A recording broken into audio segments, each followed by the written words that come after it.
microphone. That better? Apologies. I will restart. It is Christmas. Councillors, it's my privilege to declare the ordinary meeting of Wednesday the 20th of December 2023 open, and in doing so, firstly to acknowledge those who've joined us in the gallery both physically and digitally today, as well as a full attendance of councillors with us.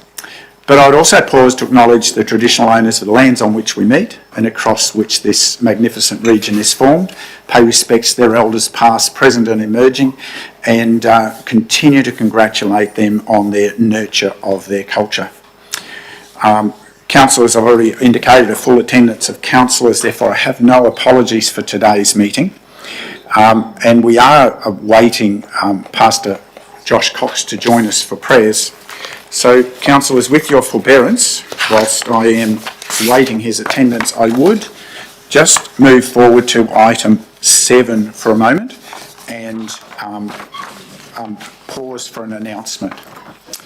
And councillors, I'd ask that we pause and mark the passing of former Mayor of our region, Ron Munn, on the 2nd of December this year. Ron served as Mayor of the Beaudesert Shire Council from 2000 to 2004 and was well known for his contribution to the local community and the equestrian world. Born in Brisbane, he grew up in Toowoomba, where he became an apprentice fitter and turner before moving to Rockhampton, where he worked as an industrial research officer in the central Queensland coalfields. Relocating to southeast Queensland, he operated businesses at Chambers Flat and Beenleigh and founded the Jimboomba Chamber of Commerce. He also established the TAFE Flexi-Learn Centre at Jimboomba and chaired 2 advisory committees associated with TAFE. Ron's concern for the community could be seen in his involvement with the Beaudesert and District Health and Welfare Association, which in 2005 became Beaucare. He served as president for 2 terms in 2004 and 2005 and was also a board member. Ron was also heavily involved in equestrian sports, with 7 years as president of the Park Ridge Pony Club and 4 years as Club Zone president. For 15 years, he was a member of Equestrian Queensland and served for a number of years as president of this organisation until 2000. He was also an eventing course designer, and in 2007 spoke of his desire to have seen Beaudesert become home to the State Equestrian Centre after Caboolture was named as the preferred site for this facility. As a businessman, community volunteer, equestrian and Mayor of Beaudesert Shire, Ron Munn has left a lasting legacy.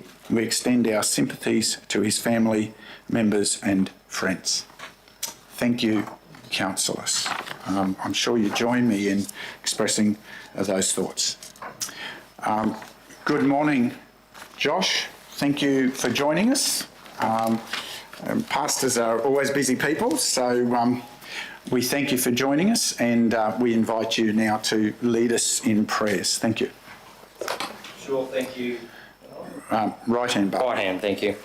Thank you, Mayor. Sorry, I'm a little late. My cows got into the grain in the shed, so as I walked out the door, and I had to deal with that for a moment. I'm going to read of the announcement of the angels to the shepherds. These words, perhaps we know well. Just one verse from Luke chapter 2, verse 10. Then the angel said to them, "Do not be afraid, for behold, I bring you good tidings of great joy, which will be to all people." I'm interested by the fact that the angels start off by saying, "Fear not." I think that's pretty applicable to the world in which we live, where there's much to be potentially to fear about. And the response there by the angels, they bring good tidings and great joy through the news of Jesus entering our world. Let me pray and commit this meeting to the Lord. Thank you, Heavenly Father, Lord, for this day. We thank you, Lord, for the sending of Jesus into the world to be born in Bethlehem in Judea, that astonishing night in which the angel revealed this message to the shepherds while they watched over their flock. And that joy, Lord, is for all, as we're told by the angel. And so, Lord, we want to pray for this final general meeting of the Council for 2023. Lord, we want to pray that you will guide and direct the proceedings. I always ask as well, Lord, for the coming year and this Christmas break, for rest and relaxation, renewal and safety for our councillors and staff, all those involved with the running of the Shire. And we pray, Lord, that you'll give them a great, blessed and joyous time over this season. So, Lord, would you guard us and keep us, we pray, and we look forward to 2024 and all that will be in store, and we ask these things in your name. Amen. Thank you, Josh. I do hope the grain reserves survived intact, but thank you indeed for your support. Your prayers are greatly appreciated, as is the leadership role and the work you provide in community, and pray that you too will enjoy a blessed Christmas. Thank you.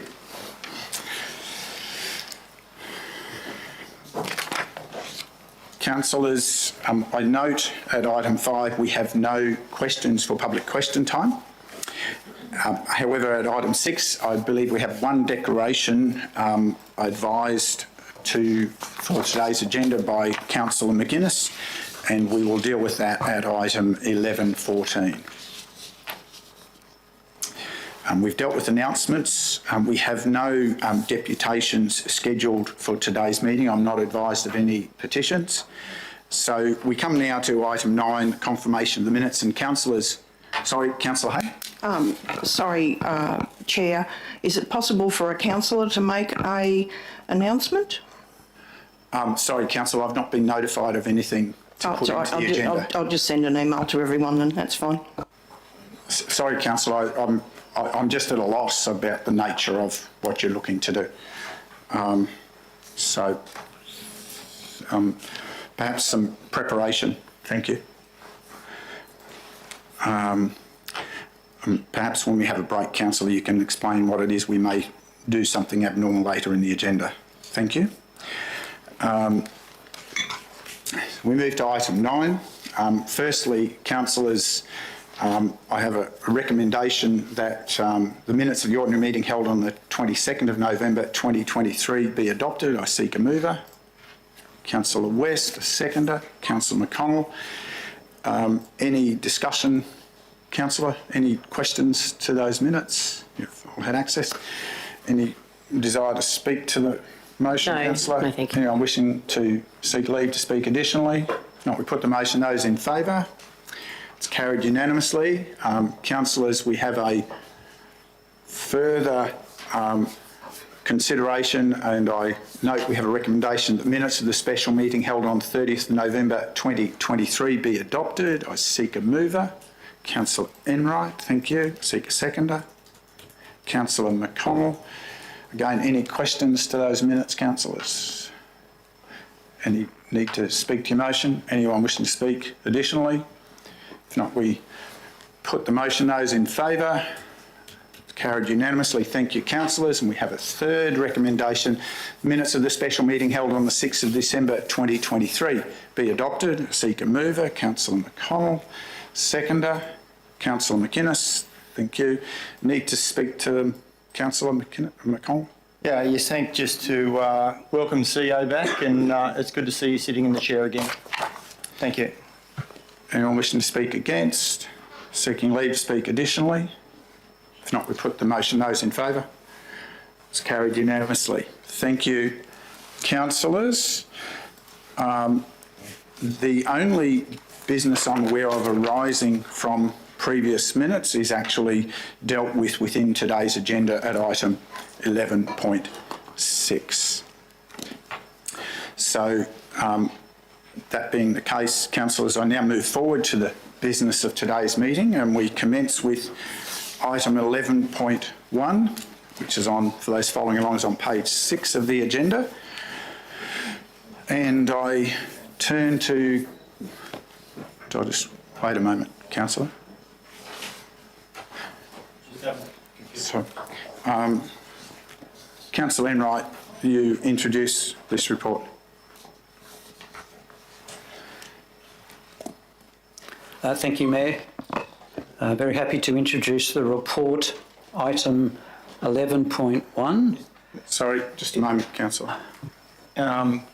Councillor Hay just said she did foreshadow something to the CO and integrity for item 10.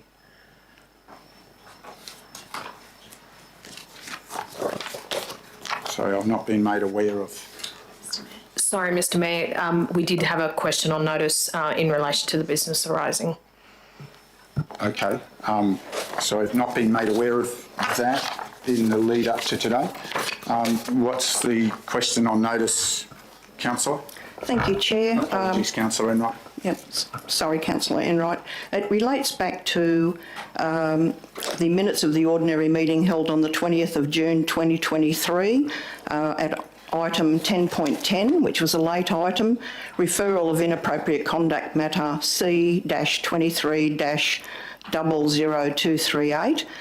The recommendation was that the council decide how to investigate the referral of that inappropriate conduct matter, and that the Chief Executive Officer engage an independent external investigator to investigate the complaint, and that the Chief Executive Officer provide an investigation report to a subsequent ordinary meeting of council for determination of the complaint. The reason I raise this as business relating to previous minutes is that 6 months have now elapsed since that motion was put and carried, and I'm just wondering if there is an update available as to where we're up to with the investigation report and when that might be brought back to council for a vote. Thank you. Sorry, Councillor, I think, see if the GM has any availability. Thank you. Through the chair, yes, Councillor Hay, we have completed the first part. We did engage an independent investigator. The second part, we have only just received the response, so it is anticipated, depending on when we have the ability to finalise that report and provide recommendations or any further information back, that it is likely to be the February council meeting, just because of timing and things like that. So that, unfortunately, that I can't provide much further information, but I can provide that. Thank you. Further question. You said you'd received the response. When was the report received? Council has received the report. I personally haven't had the opportunity to read it yet. From what I've been told, it was received last Friday. Thank you. Sorry, councillors. Yes, Yeah, Councillor just McCollum, now you want further to... on question. The response, the report last Thursday, the investigation report, or the response was last?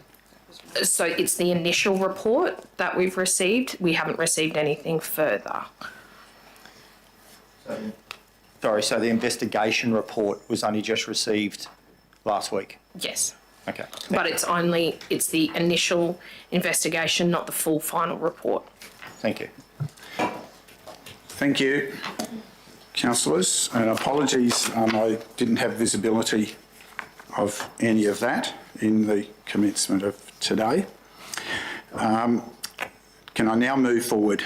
No other matters? Thank you. We move to item 11.1. Councillor Enright will once again give you an opportunity to introduce this matter. Thank you, Mayor. I would like to introduce the report item 11.1 with the title of Policy Review Project, Sponsorship and Corporate Partnerships and Regional Events Sponsorship. I take the report as read and now move the motion that 1. Council adopt the new sponsorship and corporate partnerships council policy. 2. Council note the adoption of the new sponsorships and corporate partnerships corporate procedure for approval by the Chief Executive Officer. 3. Council adopt the new regional events sponsorship council policy. And 4. Council note the adoption of the regional events sponsorship corporate procedure for approval by the Chief Executive Officer. Thank you, councillor. Seek a seconder. Thank you, councillor West. Further questions or any additional commentary you wish to add, councillor Enright? No additional comments at this stage. I do have a question for officers, I may. Please come Okay. forward with questions then. Thank you, Mayor. Through you to the CEO. My question relates to page 22 of the document.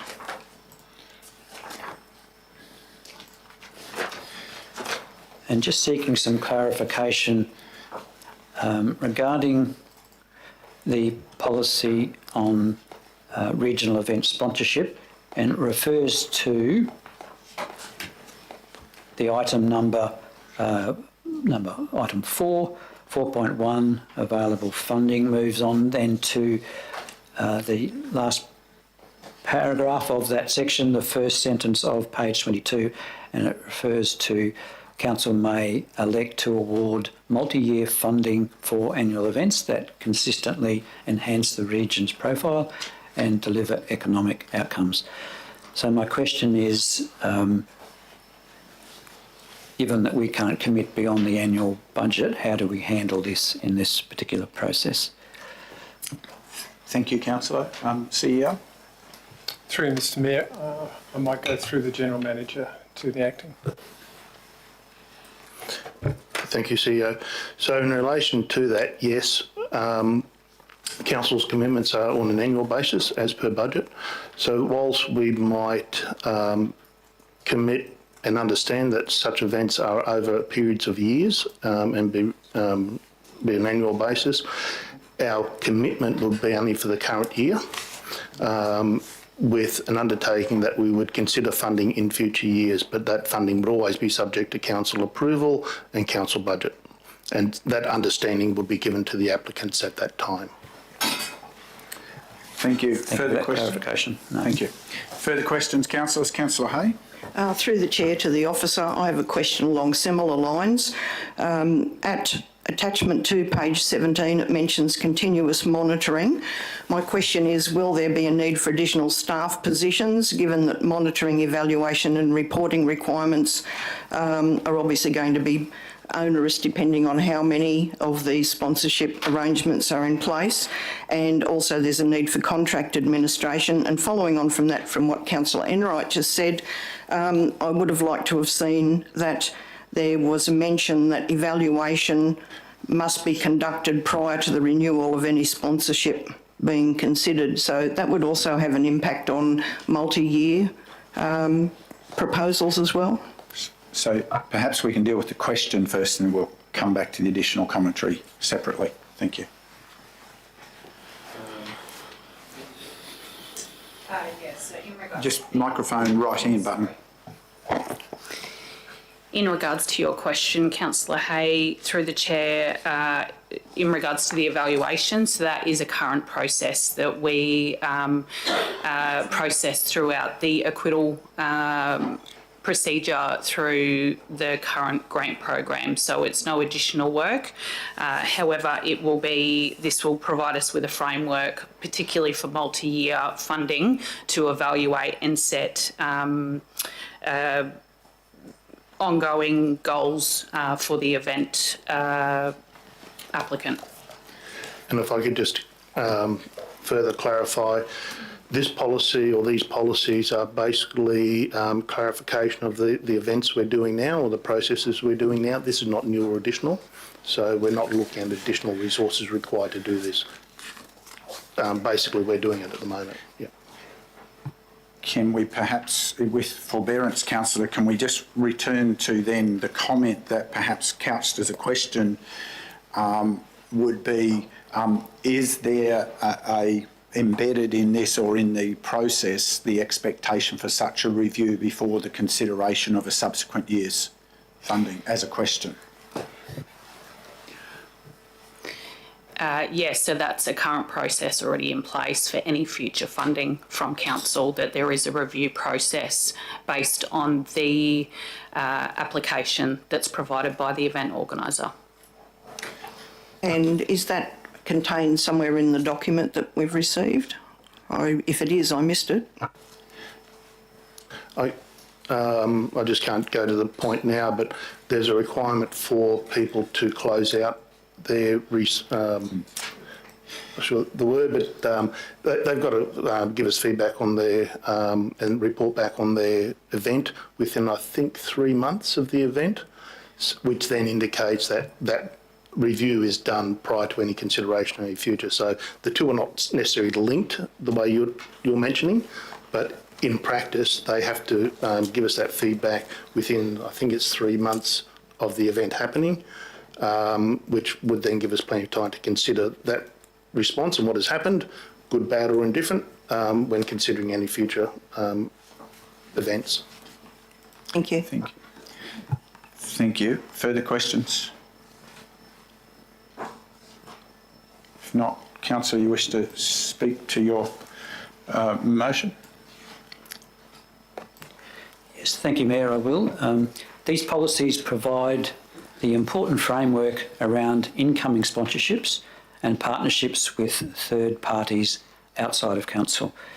It is critical that Council has this structured framework to ensure accountability, ethical decision-making and transparency in the sponsor or corporate partner selection and management process. And equally important, for outgoing funds to support regional events, this policy provides the framework for determining when Council will enter into event sponsorship arrangements for regional events. Thank you, Councillor. Anyone wishing to speak against? Seeking leave to speak additionally? Councillor West. Thank you, Mayor. Look, I just want to mention that this is part of a project the Council has embarked upon, which is the Policy Review Project. So all the policies within the Council are, over time, they're currently being reviewed, updated and fine-tuned where needed. Thank you. Thank you, Councillor. Anyone else seeking leave to speak additionally? Wish to close, Councillor? We put the motion. Those in favour? That's carried unanimously. Thank you, councillors. We move to item 11.2. I think you might remain with us at this time, on page 33 of today's agenda, and I turn to Councillor McConnell to introduce this item. Thank you, Mr Mayor. As a portfolio councillor for tourism and regional events, I would like to introduce the report 11.2 2023-2024 Regional Events Program, application from 2024 Scenic Rim Clydesdale Spectacular.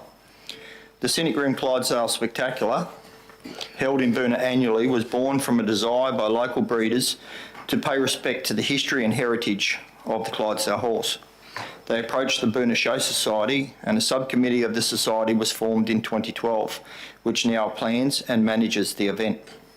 This boutique event has attracted competitors, participants and spectators from across the country and overseas.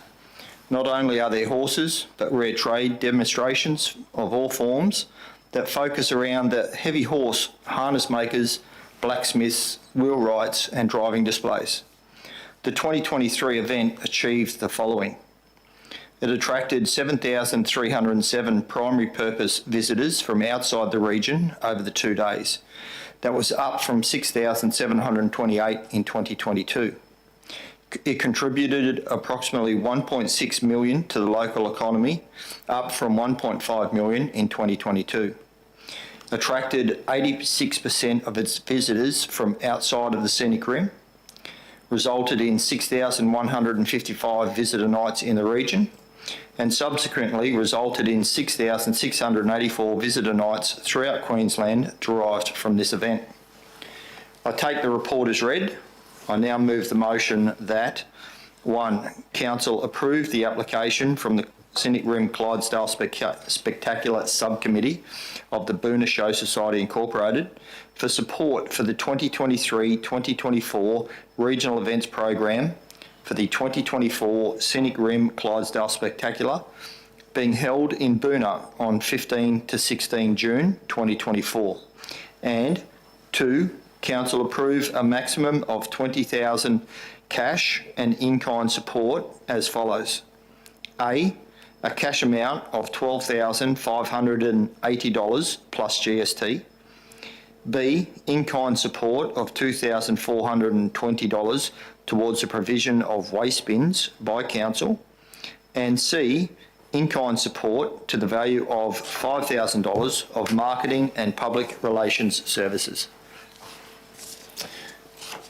Thank you, Councillor. Seconder, Councillor Chalk. Thank you. Further discussion, councillors, any questions firstly, perhaps? Any further discussion, councillor? No, thank you, Mr. Mayor. Any further discussion, councillors? Councillor McGuinness? Sorry, and then you, Councillor Hayes. Yes, Mayor, just to note that hopefully the Tiviot Park complex will be, the planning is that it will be up and running for this, so, and it's well on its way there now, so will help it and add to the spectacular, hopefully the spectacular success of this event. Thank you. Councillor Hay. Thank you, Chair. I'd just like to add my support to this event. It's the type of event that the region should be encouraging, in my opinion, given that it is rural-based, and it is an event that differs from anything else available basically in southeast Queensland. So to appeal to people from Brisbane and the Gold Coast and increase tourism, this would be an event worthy of sponsoring, in my opinion. Thank you. Councillor, any additional discussion, councillors? If not, you wish to speak to your motion, Councillor McConnell? Yeah, well, thank you, Mr. Mayor. This is a regional event of significance within the Scenic Rim. It's well attended and it's actually very well run by the committee over there. So I think providing support to the Clydesdale Spectacular brings prosperity into the region, especially over on the Boonah side. And helps with small business owners in and around the Scenic Rim. So I fully support the grant for the Clydesdale Spectacular. Thank you. Councillor, anyone wishing to speak against? Seeking leave to speak additionally? Councillor Chalk. Yeah, thank you, Mr. Mayor. I'll also agree with what Councillor McConnell just said. It's a fantastic event. It's very well organised by some very motivated locals. It really speaks to the heritage and history of this region, which is really important. Something that attracts a lot of the tourists out here is these types of events and our proud history. So I'm very supportive of this motion and I look forward to attending the event next year. Thank you. Councillor, anyone else seeking leave to speak additionally? If not, wish to close, Councillor? Thank you, Mr. Mayor. Put the motion. Those in favour? Carried unanimously. Thank you. And thank you for your assistance with those items. Councillors, we move to item 11.3 on page 30, commencing on page 39 of today's agenda. And Councillor McGuinness, I turn to you for the introduction of this report. Thank you.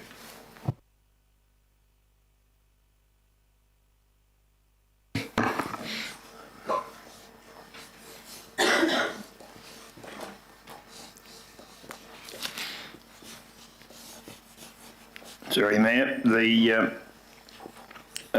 Yes, I'd like to introduce item number regarding the Scenic Rim Flying Fox Management Strategy and Risk Management Plans. And I take it this has been read by councillors. I would just like to add a few comments for a start off. There's 3 documents there that are now presented to Council for adoption: the updated Flying Fox Management Strategy, a Roost Management Plan for Bay Desert and a Roost Management Plan for Canungra. These 3 documents were prepared by subject matter experts within community input in 2022. This input included site inspections with directly affected residents. Draft versions of these 3 documents were consulted on through the Let's Talk platform in the August-September of this year. A total of 16 submissions were received in response to that round of consultation. These 16 submissions are described within the community consultation report as is Council's response and whether any subsequent changes were made to the strategy. Minor changes were made to the strategy as a result of the submissions. I'd therefore like to move that the following resolution: 1, that Council adopt the Scenic Rim Flying Fox Management Strategy for 2023 to 2028. 2, Council adopt the Canungra Creek Lions Park Flying Fox Roost Management Plan. 3, Council adopt the Beaudesert Lions Bicentennial Park Flying Fox Roost Management Plan. 4, Council acknowledge the outcomes of the community engagement and consultation input into finalising the A Scenic Rim Flying Fox Management Strategy 2023-2028. B, Canungra Creek Lions Park Flying Fox Roost Management Plan, and C, Beaudesert Lions Bicentennial Park Flying Fox Roost Management Plan. And 5, Council delegate authority to the Chief Executive Officer to make minor grammatical as well as graphic design and formatting changes to the 3 documents prior to publishing on Council's website for public access. Noting changes will be advised to councillors prior to publishing. Thank you, Councillor. Seek a seconder. Councillor West, thank you. Further questions, councillors? If not, good report. Councillor McGuinness, any additional comments? Or Councillor Enright? Sorry. Comments? So perhaps Councillor McGuinness, do you have anything further at the moment, or I'll turn to Councillor Enright? No, it's no more comments on it at this stage, Mayor. Thank you, Councillor McGuinness. Councillor Enright, and then Councillor West. Thank you, Mayor. Through you, it's pleasing to see that we had 16 submissions and that officers considered and responded to all of the submitters.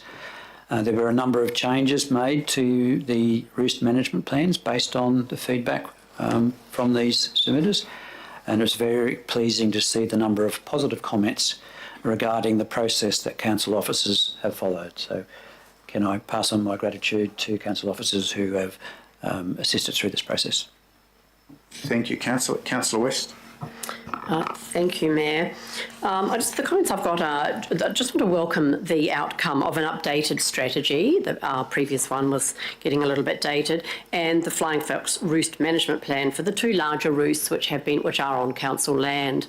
Where there was a pilot project for both the Beaudesert Roost and for the Canungra project has happened over the last 6 months. And I just want to mention that I know, speaking for Canungra only, Councillor Enright might want to mention the Beaudesert Roost, but the adjoining residents were certainly very appreciative in most cases of the input the council had individually for their properties that were impacted.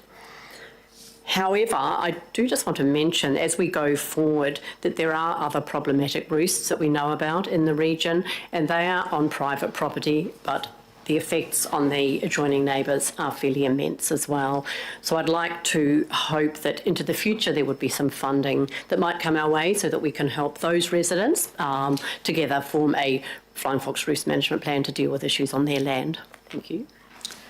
Thank you, Councillor. Any other discussion, councillors? If not, Councillor McGuinness, you wish to speak to your motion? Yes, Mayor. I agree with the comments made from both the other councillors. I think it has been a good strategy on behalf of council to go out to the community, and we, as always, we do get some different feedback, and there's some differing views there, and we've taken that into account. But it's good to see some people responding to it, and I believe this is quite timely in doing this report and coming up with this new strategy. There hasn't been many changes, but it's in the interests of the whole community, I believe, what has been done here. So recommend the motion. Thank you, Councillor. Anyone wishing to speak against? Seeking leave to speak additionally? If not, I will speak additionally to the motion. Councillors, I think, this is great work. I endorse the prior comments. I'm certainly supportive of the motion to adopt these, but it certainly is also timely just to reflect on the sorts of issues that we are dealing with, and you'll see more of this in today's agenda. We live in a time where more and more issues are being formulated as policy from other levels of government and handed over to local government to carry the can. And this is yet another example where whilst we care greatly about our environment. That's one of our key responsibilities. There's a constant diatribe of roads, rates and rubbish is all council should do. The reality is, if we do not care properly for our environment, we have no future.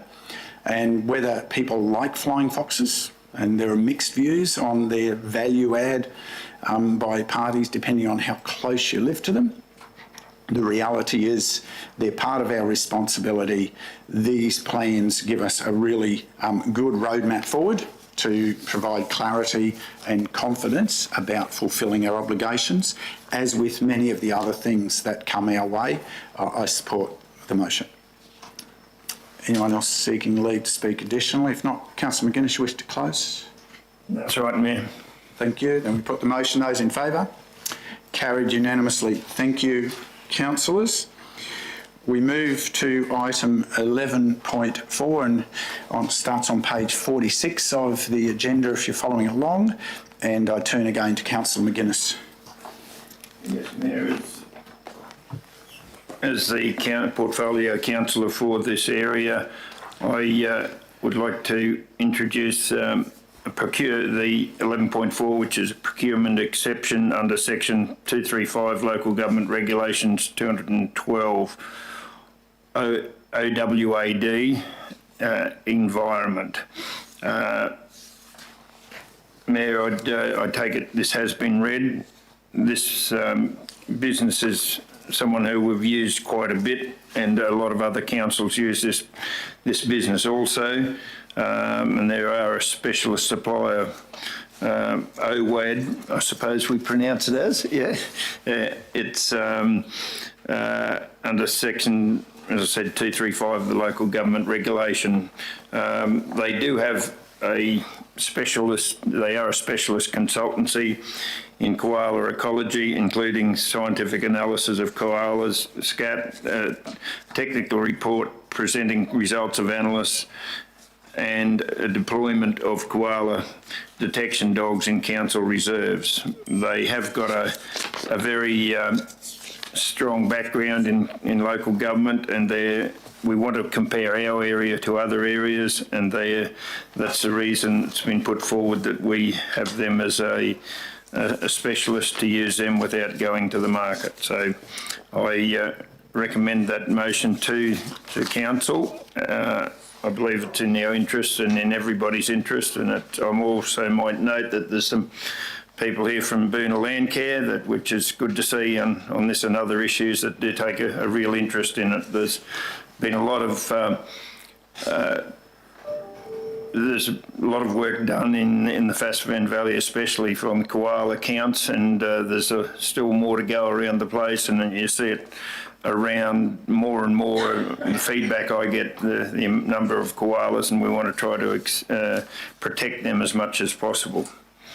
So I recommend the motion, Mayor. Councillor, you might want to move it. Oh, sorry, thank you, Mayor. Yeah, I'll move that the motion that, let's get to it. On the screen. Council resolved to engage the following supplier under section 235 of the Local Government Regulation 2012, supplier OWAD Environment, for services saving koalas through community action in the Scenic Rim project, collection analysis of koala scat. Exemption under 235B and expiry on 30th of April 25. Thank you, Councillor. I seek a seconder. Councillor Chalk, thank you. Any questions to the report, councillors? Any additional discussion to the report? If not, Councillor McGuinness, you wish to speak to your motion?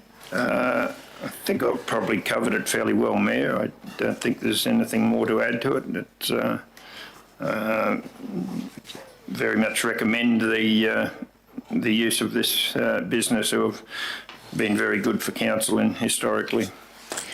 Anyone wishing to speak against? Seeking leave to speak additionally? If not, councillors, I will take leave to speak additionally. The appointment of the contractor is an important part of a much bigger process that Councillor McInnes has alluded to. As a region, we sit under the coverage of some of the state koala habitat overlays, and we are also well aware that those overlays don't necessarily cover what we understand and recognise as critical habitat across our region, which we try to protect through other layers in our planning scheme. And what this piece of work does is gives the opportunity to engage much more widely with our community scientists, perhaps, to actually capture that data and give more resilience to our understanding and our future planning, to ensure that we can continue to play our part in the preservation and of the koala population across the region. And I support and commend the motion. Thank you. Anyone else wishing to seek leave? Not. Councillor, you wish to close? That's right, thanks, Mayor. Put the motion. Those in favour? That's carried unanimously. Thank you, councillors, and stay with me one more time to Councillor McGuinness, page 50 of today's agenda. Councillor, I'll get you to introduce item 11.5.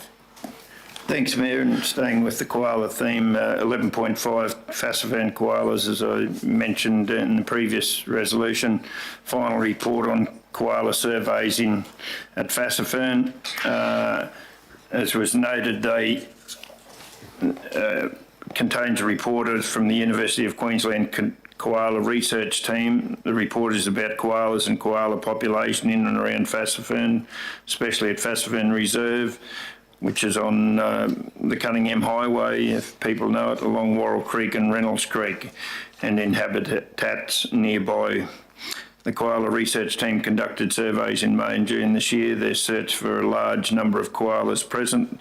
They cited 59 koalas in only 4 days. Koalas were found wherever suitable food or shelter trees were present and are shown in the attached map. The report concludes that a significant koala population is present in the area, that koalas in this area are widespread, and the apparent health of the population makes it suitable for conservation.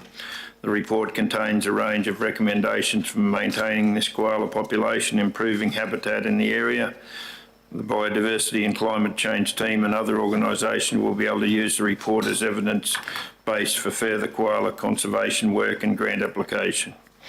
The recommendation presented to Council today intends to make the report publicly available so that Council, community organisation and landholders can use the recommendations of Fassivan Koala's report to manage and conserve the local abundant koala population.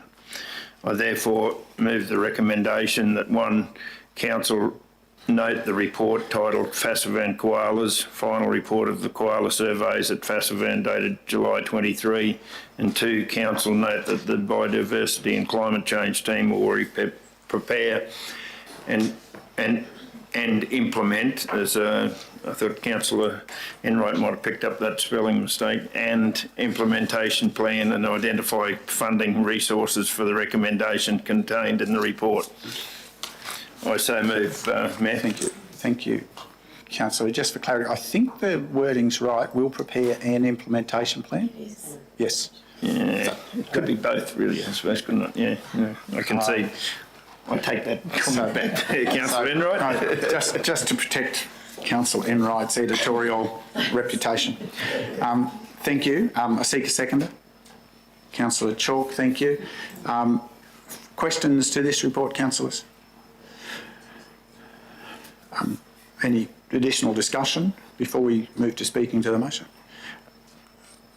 I'd just add the examples of how this stuff gets used, perhaps in the precinct of Arachula is a great example where prior studies that were done in that corridor concerned about koala strikes has led to the installation of appropriate fencing and road crossing capability to allow the koalas to move east-west across that corridor. That was dealt with by TMR at the time based on that research, and similarly that's the type of projects that become possibilities out of these sorts of studies to support the proper management and opportunity across the region. So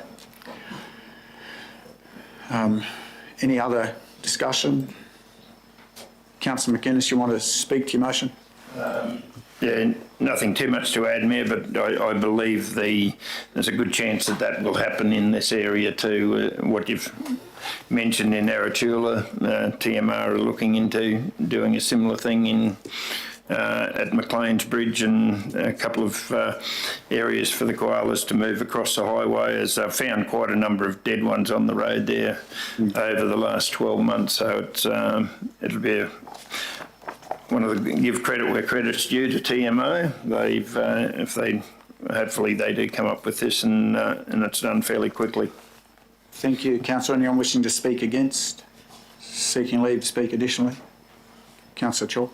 Yeah, thank you, Mr. Mayor. I'll just mention too that the work being done by the River Trust, Improvement Trust and Council here also considers the koala populations. The rivers are a thoroughfare for koalas and quite a safe one, most having established trees, and the work being done in this area will also assist the populations of koalas. So it's probably worth noting that every department will benefit from these studies and be able to implement some programs that work to preserve the population. So thank you.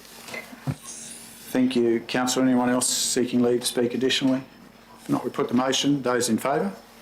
It's carried unanimously. Thank you, councillors. We move to item 11.6 on page 55 of today's agenda, and I turn to Councillor Chalk.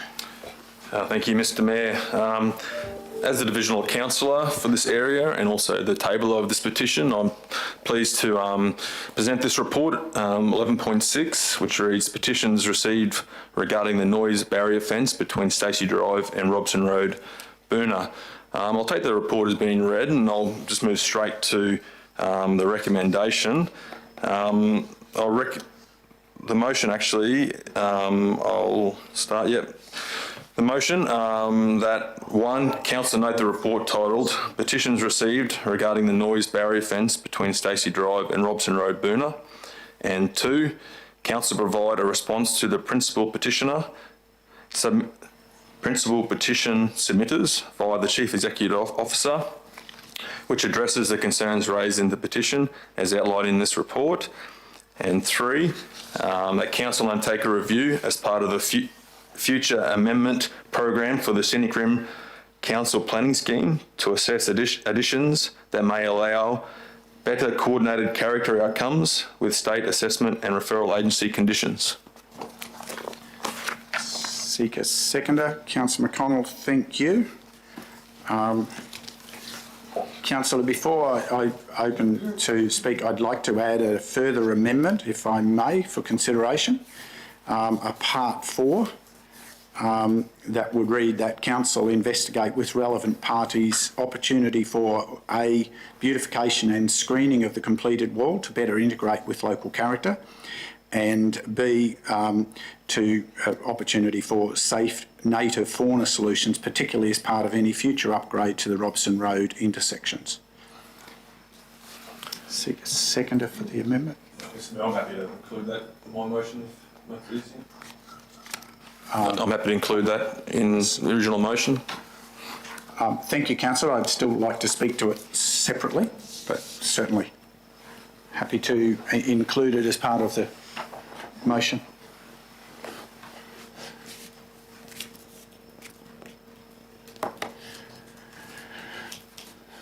Okay. Now, you wish to speak to any discussion, firstly, of the motion rather than speaking to the motion? Any questions? Councillors, I'd probably just like to discuss a little bit about that part 4. The challenges, I think the earlier parts of the motion quite aptly recognise the challenges and look to how we manage for the future. But these structures exist in a lot of places, and I think legitimately some of the issues that have been raised that we're seeing in this report certainly do command attention, but some of that attention needs to be dealt with the right parties, and part B of 4 certainly is intended to talk with the likes of TMR about the proper structures to facilitate those movements. moving them through into what will be residential blocks may not be the wisest place forward. So having a proper plan, like the prior motions discussed about fencing, etc., that might create corridors in the right location, I think needs proper consideration and assessment. But also, there are plenty of examples around Australia where structures like this actually become great celebration points of both Indigenous history as well as the long-term heritage and history, which we talked about earlier in the Clydesdale Spectacular, along with being properly screened with suitable vegetation. And being it's a state road corridor, it's not something we can charge into on our own. It would be something that would need widespread consultation, but it is a way to engage more widely, I believe, with creating something that celebrates the character and lets us move forward with better safety with the Part B. Any other discussion to the motion, Councillors? Councillor Hay? Thank you, Chair. I'd just like to comment that it's good to see that we've got to this point with those 4 points. I would like to say, though, that it's unfortunate that it required a petition to get to this point. Thank you. Councillor, any other discussion, Councillor? Yes, Mayor, probably an opportune time with a new TMR Minister that we might be a good time to sit down and talk with them and his department and might be more receptive than what maybe has been done with some previous ministers. Thank you for the observation, Councillor. Further, any other discussion, councillors? If not, Councillor Chalk, you wish to speak to the motion? Yeah, thank you, Mr. Mayor. Look, it has been quite emotive fence in our region, in our Boona, and I congratulate the petitioners for their tenacity to put this towards council. I'm not sure it's the outcome they were hoping for, but it's certainly, especially points 3 and 4, are outcomes that may lead to better outcomes for future roads that require these types of noise abatement fences. And yeah, the point 4, I'm happy to include that because that's what we've been negotiating with the staff in council here, and points that I brought forward to try to improve the amenity of this fence if it needs to stay. So it fits into it with what I've been speaking to council about and speaking with the petitioners about. So I commend the motion and hope the other councillors support. Thank you. Anyone wishing to speak against? Seeking leave to speak additionally, Councillor McConnell. Yeah, thank you. I endorse Councillor Chalk's comments there, and point 4 really is part of the petition anyway. That's what they wanted, but I would encourage anyone that has concerns about the fence to go past, head towards Jimboomba from here and out the front of Scenic Rise, just near the lights. There's a noise barrier there that has been planted out, and you can hardly see the wall, and it's actually quite nice as you come into Beaudesert from Jimboomba side. And you can see what can be done to prevent that, and it's actually quite a good area for birds and small animals in there. So I encourage you to go and have a look what's been done there, and hopefully that will be what comes to the front of the wall at Boona. Anyone else seeking leave to speak additionally? I will speak in support of the whole motion, councillors. It's worth noting that, as the report rightly points out, the determination about what needed to be done was a consideration of the State Referral Agency, and there are opportunities that we hope in the future can be considered in a planning scheme which will give us better abilities for future situations to negotiate suitable outcomes, or outcomes that we think softer, inverted commas, for amenity. However, the important realisation that the report properly notes is that this was done considering the amenity of those who will live in this location as part of our communities, to ensure that they also get to enjoy the amenity of beautiful Boonah. And finding the balance moving forward in the world of change is always difficult. I think I commend this motion as it looks at today's situation. It also tries to deal with what is in front of us, but recognises we should explore opportunities at a policy level to continue to find better balance with state referrals, etc. Commend the motion. Thank you. Anyone else wishing to speak in support? Councillor Chalk, you wish to close? No, thank you, Mayor. Put the motion. Those in favour? Carried unanimously. Thank you, councillors. We move now to item 11.7 of today's agenda on page 59. I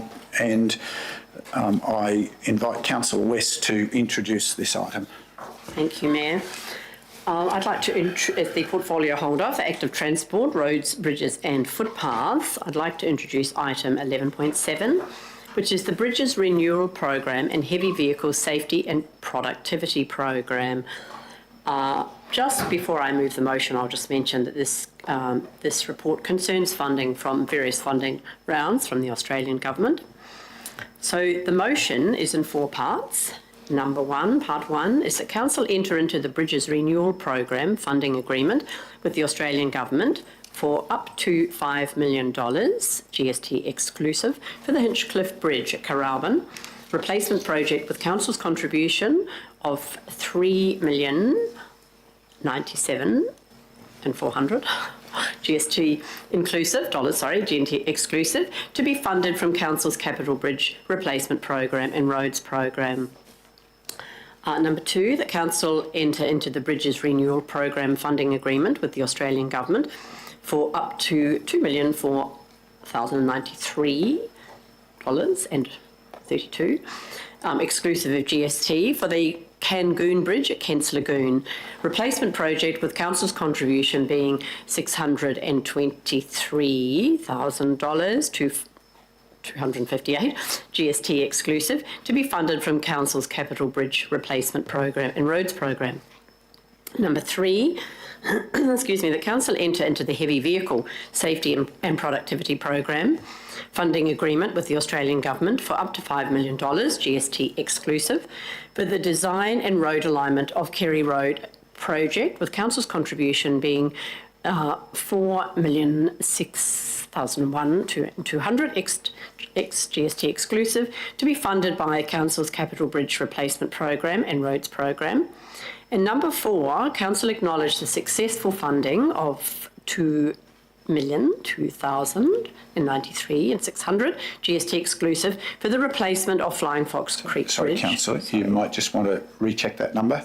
Sorry, 2,000. Yes. 2 million? Sorry, what did I say? 2,993,000. Yes. I think, yes. Sorry, 93. For the replacement of Flying Fox Creek Bridge at Ferny Glen project through the Australian Government Bridge Renewal Program. And I will elaborate on these matters in time. Thank you, Councillor. I seek a second. Councillor Enright, thank you. A lot of numbers in there, so just churn that through. So any questions firstly to the report, councillors? We have officers here should we need them. Councillor Chalk. Yeah, I just missed that. Can you repeat that, please, Virginia? So, thank you. Any further? I'll leave you off that, Councillor. The Christmas spirits. Thank you. Any questions to the report, councillors? Any discussion to the report?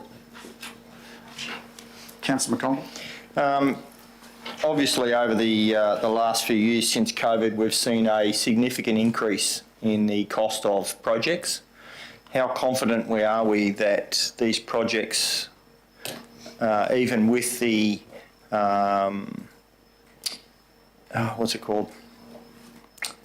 contingency, will come in on budget, or will we, as we've done, had to hand back because the costs have greatly outblown the grant that came in? So how confident are we that our design phase has picked up everything that needs to be done, and we'll be able to deliver these on budget.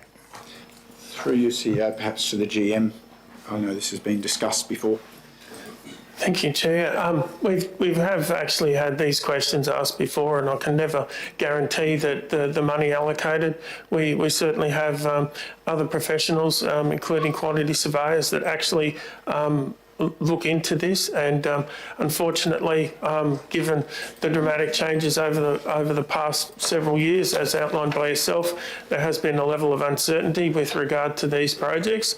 I will say there is some level of confidence in the market at the moment around the pricing that we've put in. We have actually made a reasonable allowance within the projects for contingency, and certainly the last item here within the recommendation is a recognition from the federal government around the shifting sands that are the cost of actually doing these works. So I will say that any opportunity where we do see a cost overrun, where there is an opportunity existing, we will certainly pursue additional funding for that. But look, I can't sit here and guarantee. We will soon see once the tenders are called and finalised.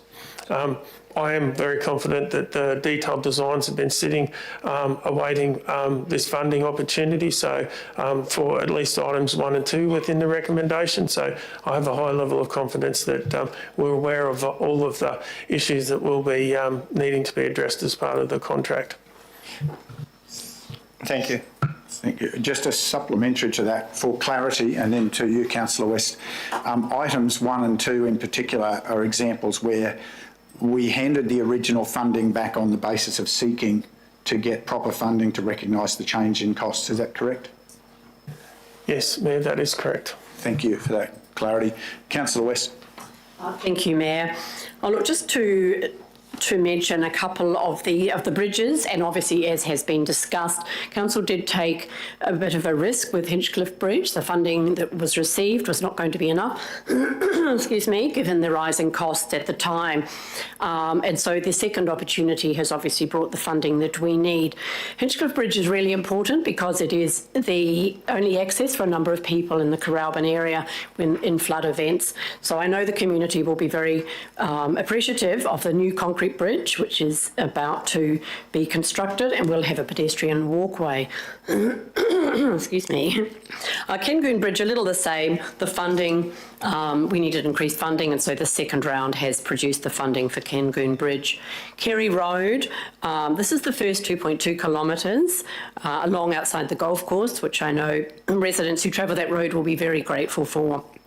And the Flying Fox Bridge, this is extra funding that was required is to Council following the effects of the rain event during the construction phase of the Flying Fox Bridge, which was also funded from Bridge Renewal Program. Thank you. Thank you for those clarifications, councillors. Any additional discussion, councillors? Councillor McInnes? Yes, Mayor, and picking up on Councillor McConnell's point there, and just a bit of history with the Kengoon Bridge. It's only several hundred metres from Stokes's Bridge, which we renewed in 2014-15 in that time. A smaller bridge than this is a smaller bridge than Stokes's Bridge, and that one, from memory, cost us $1.1 million, and here we are at best part of $3.5 million. It just shows you how things have really changed in the last number of years. Thank you I think that's a very insightful observation, the reality that we face, councillor. Thank you. Any other discussion? Councillors? Councillor Enright? Mayor, if I may, through you, a similar line. I would like to acknowledge the council officers for taking this step to look at the initial funding for Hinchcliffe, which we were successful in $2 million, taking the difficult decision to hand that funds back with the view to going for a larger bucket of funds. We have achieved $5 million to go towards the cost, so an increase of $3 million for Hinchcliffe, and I think it was 1.2 for Kengoon. To Councillor McGuinness's previous point, for many years we've been replacing bridges on the Logan. The most recent one was Josephville at a cost of $4 million. Josephville is a bigger bridge than what is proposed for Hinchcliffe in length, and it's at full bank height. When we submitted the original application, the grant application, the total cost of the Hinchcliffe Bridge was $4 million. That would have been probably 5 years ago in round years. To see that cost increase now to 9.75 million is an indication of the challenges that we have as a region. But I commend our officers in looking a little bit outside the box here in this situation and seeking additional funding. In my view, it was well worth the delaying the project for 12 months or so to source this additional funding. So thank you to the officers for their insightful understanding of the challenges that we're dealing with as a council. Thank you, Councillor. Any additional discussion, councillors? I would just add one more piece, and it's worth noting. We should be, the Bridges Renewal Program is worth acknowledging that it's continued to endure through a change of government. It was originally fought for by Warren Truss when he was in Canberra as something that served regional councils to actually solve an impossible problem that bridges were collapsing everywhere that they couldn't afford to replace. We've been a great beneficiary of that program, particularly over the last 8 years. We've really been able to deal with a lot of challenges in our region, but I do commend the current Australian government for continuing and increasing the funding in that program to recognise that ongoing need and to ensure that we continue to have reliable infrastructure available to regional Australia and for us here in this region with so many crossings of our waterways. It's essential to continue to have that funding to sustain our economy safely. So I'm really pleased with just to make that observation today, so we don't lose connection with history, but we also celebrate the ongoing commitment. Any other discussion, councillors? If not, Councillor West, you wish to speak to your motion? Just to close, Mayor, just to mention this council particularly are always very grateful for the funding that we get from the Australian government, and thank you for this. And this funding that we receive also lessens the impact on our ratepayers and just means that we can get our infrastructure upgraded in a much more timely manner than if we were just using ratepayers' funds. So thank you. Thank you. Anyone wishing to speak against?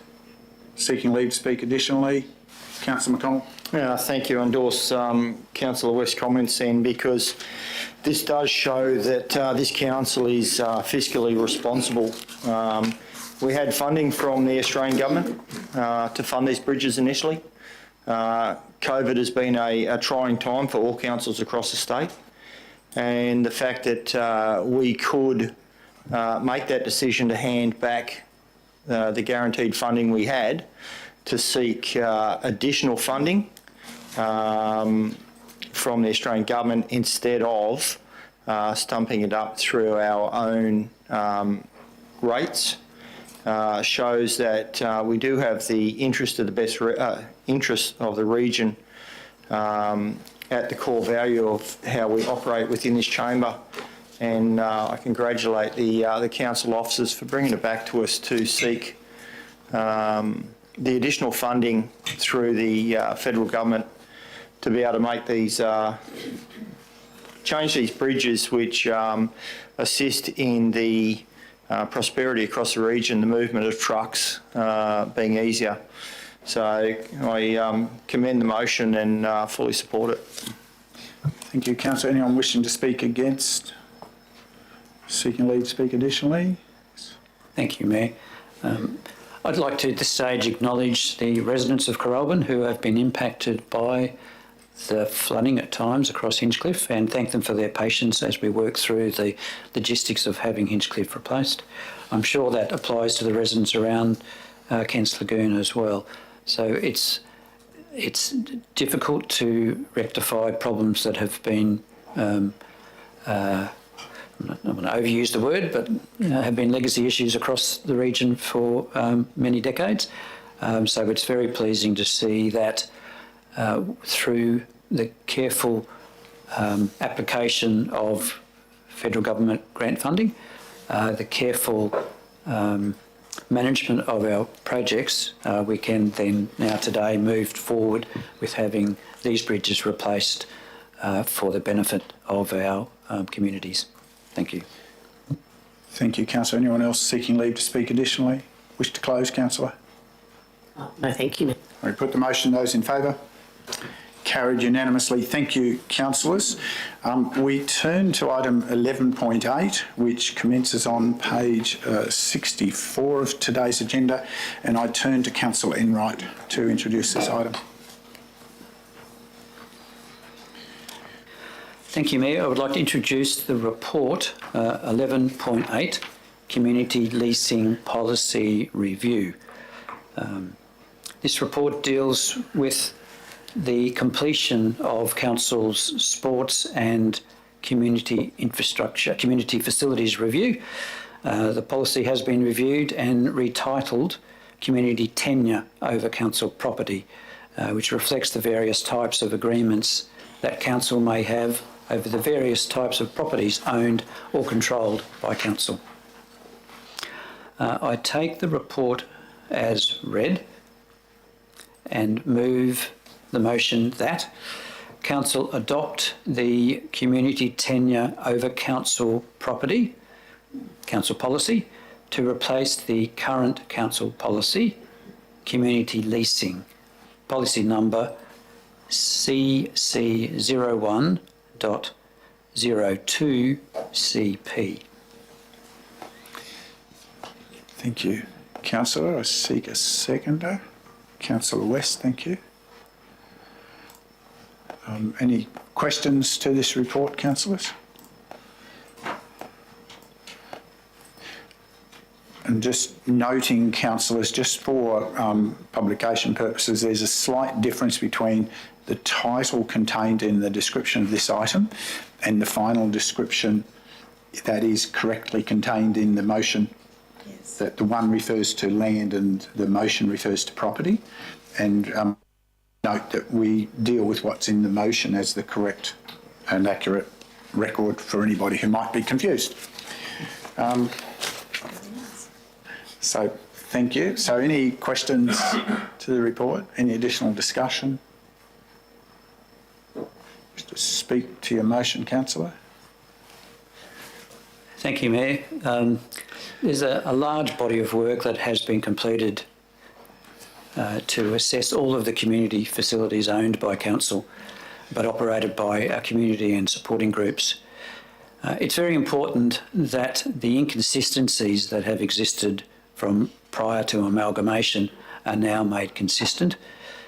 This policy ensures an appropriate standard of operation, maintenance and sound financial management of the assets owned by Council and occupied by our community groups. In my view, this policy provides a stronger future for our many community facilities across the region. Thank you, councillor. Anyone wishing to speak against? Seeking leave to speak additionally? Councillor West. Thank you, Mayor. This is a very welcome review after a very long pathway since the amalgamations and various things in between with COVID, which didn't help when with the consultants discussing matters with the community members. Finally arrived, I certainly support this, and it's very wonderful to have an updated contemporary tenure over council land policy, which has been long awaited by all of our community groups. Thank you. Anyone else seeking leave to speak additionally? Wish to close, councillor? Put the motion. Those in favour? Carried unanimously. Thank you, councillors.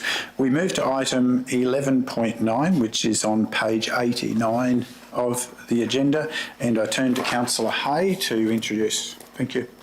Thank you, Chair. I'd like to introduce agenda item 11.9, Waste Management and Resource Recovery Strategy, Year 2, excuse me, report card. This is obviously year 2 of the waste management strategy for 2021 to 2026, which was adopted back on the 22nd of June 2021.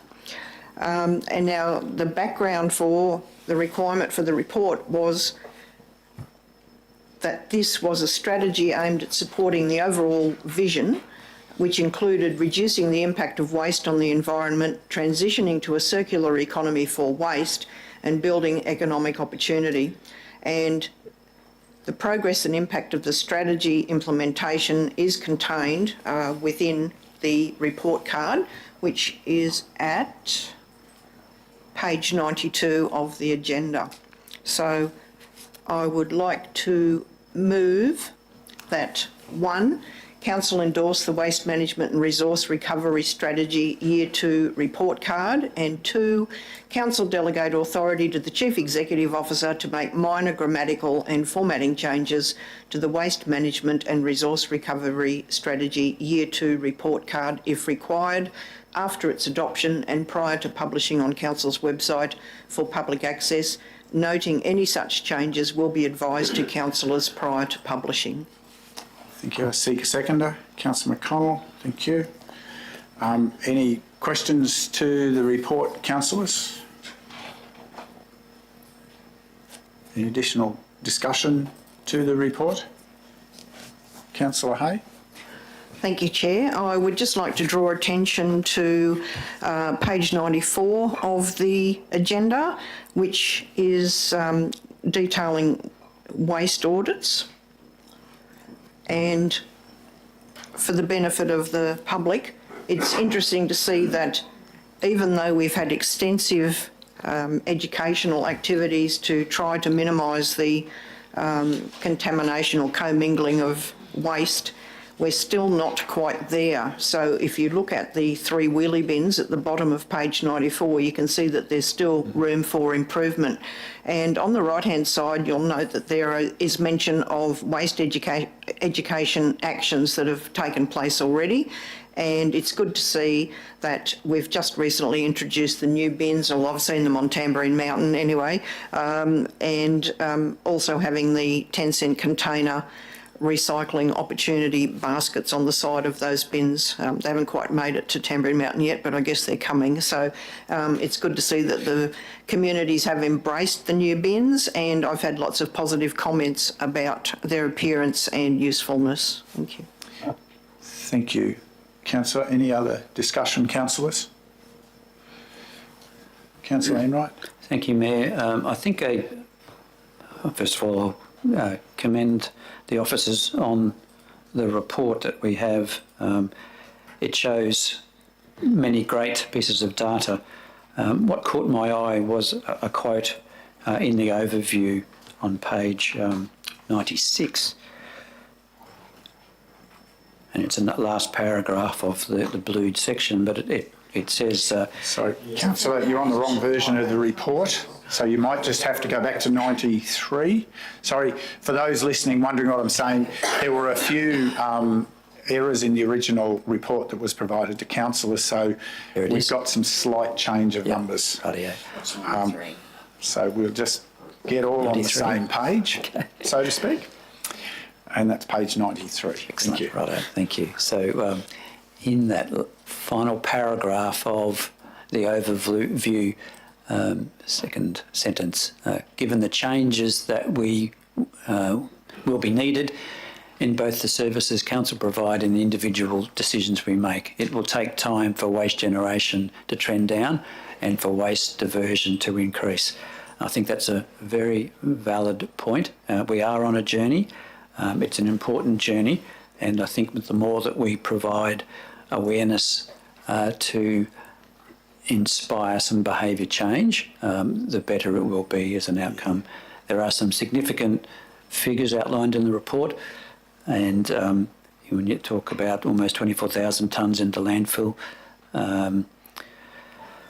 11,466 tonnes of recycled products, that's encouraging. A slight increase in the tonnes per capita over a number of years to 0.54, so 540 kilograms of waste per person is quite a significant consideration. But this Year 2 report card provides a strong foundation to build on into the future. So thank you. Thank you. Councillor, any other discussion?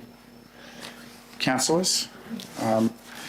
Obviously, our waste management, for me, I'd like to just share in the conversation that obviously my involvement through council mayors with the overarching strategy for South East Queensland, this is very much a topic that we need to keep focused on collectively. It's worth noting that in amongst the challenges we face is the dealing with organics, and there is a funding stream that's already approved and starting to roll out in South East Queensland, initially in some of our more significant urban neighbours who have a higher reliance on their bin network perhaps than many of our rural properties do. But that will come our way over the next few years for us to continue to find ways to reduce the organic load that comes into our waste management system, and particularly into us as into our landfill situation. We have a number of strategies that the team are working on. I would really commend the team for being progressive and thoughtful in the actions they're putting in place, the discussions that are taking place with both our community groups who are keen to play their part. And the recent garage sale trail is a great example of that contribution to keeping material out of waste. And the more we can engage our community on a wider basis, and particularly our schools program, I know as well, that's how you make the intergenerational change. So I commend the team for this wonderful continuing work, which most people would prefer not to look at sometimes. Anyone else wishing to contribute? If not, Councillor, I'll come back to you to speak to your motion. Thank you, Chair. I'd just like to commend the thoroughness of the report card and congratulate the officers on a job well done. It's very informative, and for members of the public who are interested in doing research onto where we're at with waste in the Scenic Rim, this certainly provides an extremely good overview of where we're up to, and I commend the report and support the motion. Thank you. Councillor, anyone wishing to speak against? Seeking leave to speak additionally? If not, we put the motion. Those in favour? That's carried unanimously. Thank you again. It's a challenging task, but I appreciate your commitment to it. Councillors, we now move to item 11.10. Page 96, it commences in the published report, and I turn to Councillor West for this item. Thank you, Mayor. As the portfolio holder for active transport roads, bridges and footpaths, I'd like to present item 11.10, which is supply and delivery of quarry materials and products. Just briefly, this report identifies a longer-term supply agreement with the quarry companies, which I'll talk about later, but I would like to move the motion that in accordance with Section 231 of the Local Government Regulation 2012, Council establish an approved contractor list for the provision of supply and delivery of quarry materials and products. The contractor list consists of the following suppliers: Nielsen's Quality Gravels Pty Limited, Fulton Hogan Quarries Pty Limited, Bromelton Quarry Pty Limited, High Tech Industries in brackets Queensland Pty Limited, and Mount Marrow Blue Metal Quarries Pty Limited. Thank you, Councillor. I seek a seconder. Councillor Enright, thank you. Questions, councillors, to the report? Councillor Chalk. Thank you, Mr Mayor, through you. Just a question on page 98 and 99 about the table outlining the costs. Would it be fair to say that the costs have increased in line with inflation over the last few years, or have they accelerated further than that?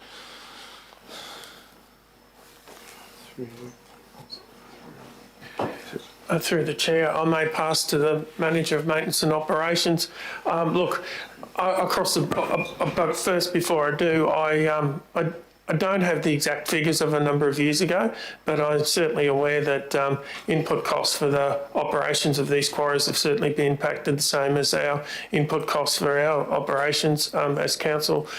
So I would assume that there has been quite a considerable cost across a number of these items, some more than others, depending on the level of input and those items that actually, or the issues relating to the manufacture of those particular materials. But I will pass to Manager of Maintenance and Operations to add further comment if required. Thank you. Thank you, Chris. Morning all. Just confirming with Chris's comments there, it would be above the rate of increase in CPI, and due to the reasons Chris has outlined there, a lot of different inputs into making gravel that, cost of wages and supply of materials and machinery and all those things have also increased over time, and some of those above the rate of CPI as well. So all those inputs lead to an increase in cost in the supply of material. Thank you. Further questions? Councillor Hay. Thank you, Chair. Just for the benefit of the public listening, which of the 5 suppliers are located within the Scenic Rim? Through you, CEO. Through General Manager. Yes, look, I can go through the list, but I may be erroneous in some of my questioning, and I'll leave some of my answer to your question. Scott, you may be able to pull me up if I'm incorrect. Nielsen's quarries are in the Scenic Rim. Fulton Hogan quarries are outside of the Scenic Rim. Bromilton quarries are within the Scenic Rim. High Tech Industries, I believe, yes, they are in the Scenic Rim. Mount Marrow Blue Metal quarries are outside the Scenic Rim. I will clarify that answer too, that Nielsen Quarry Gravels actually have more sites than within, 2 sites within Scenic Rim and other sites elsewhere. From time to time, they may not be able to supply a particular product and may deliver that from another site. So I will clarify that part of my response, and I will look at the Manager of Maintenance Operations to see whether I've misrepresented in my answer. No, that is correct. Nothing further to add. Yeah, the 3 Chris mentioned are located within the region, and the other 2 are located, one on our eastern border and one just to the northwest as well, to supplement the requirements in those areas. Thank you. Thank you. Further questions, councillors? Any additional discussion? Councillor Shaw. Yeah, thank you, Mr. Mayor. The council completely satisfied with the quality of the products that they get from these companies? Through the chair, and thank you for the question. We have a quality management system. They have requirements to meet within certain specifications. Even when the product does meet the specifications, there may be particular tweaking that needs to be done. That's actually controlled at site between our supervisors on site and the quarry operators, particularly the quarry managers. From time to time, we do get material that may not quite meet specs, and at that stage we then go through the normal quality management process, whether we accept it or reduce payment, remove it from site at an agreed process or otherwise. Look, to be honest, given that the seams of material that they mine through or work through and the quality system process, like I said, from time to time there will be a material that doesn't quite meet specs. But overall, generally, the material supplied actually meets the specifications provided to the quarries in the first place. Thank you. Further questions? Any further discussion, councillors? If not, wish to speak to your motion, councillor. Thank you, Mayor.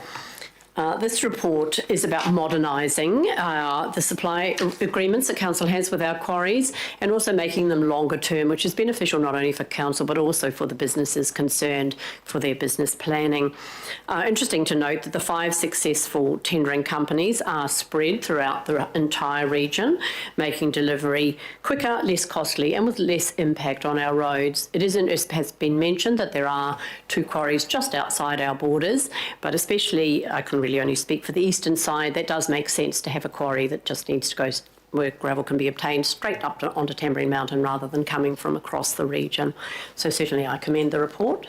Thank you very much. Thank you. Councillor, anyone wishing to speak against? Seeking leave to speak additionally? If not, we put the motion. Those in favour?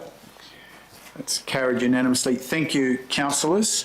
At this point, I will adjourn for a break to return at 10:55 to continue our deliberations. Thank you, councillors. Thank you to those in the gallery, and we will adjourn there. We'll just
Welcome back, councillors and executive, and those joining us in the gallery today.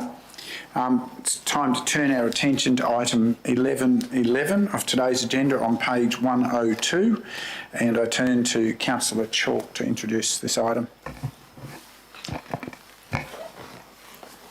Thank you, Mr Mayor. Yes, as Port Valley Councillor for Sport and Recreation, I'm pleased once again to present this report, 11.11, South East Queensland Livability Fund.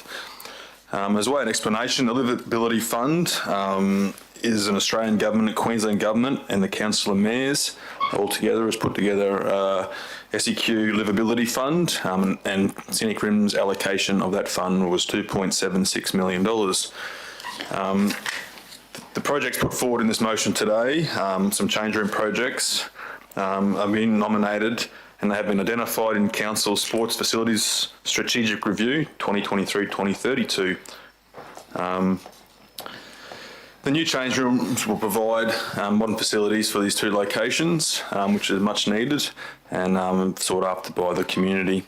So without further ado, I'll just move to the motion. The motion is that Council endorse the nominated projects: construction of new inclusive change facilities at Boona Sports Complex, Coronation Park, Boona, and construction of new inclusive change room facilities at Selwyn Park, Beaudesert, for funding with the allocation of $2,760,000 from the Australian and Queensland governments and the Council of Mayors, SEQ in brackets, South East Queensland Livability Fund, administered by the Department of State Development, Infrastructure, Local Government and Planning.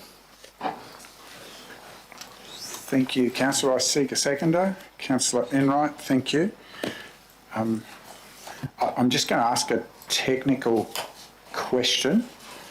The Department of State Development, Infrastructure, Local Government and Planning, as of beginning of this week, no longer exists.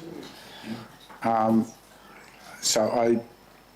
did at the time of the reports being published, so I'm presuming it's okay to proceed. I'm asking for some governance guidance on this. Yep. CEO?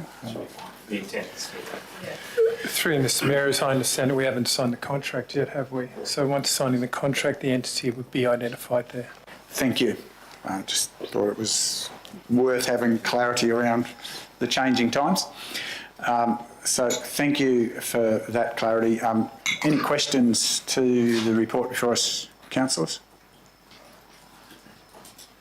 Councillor Enright?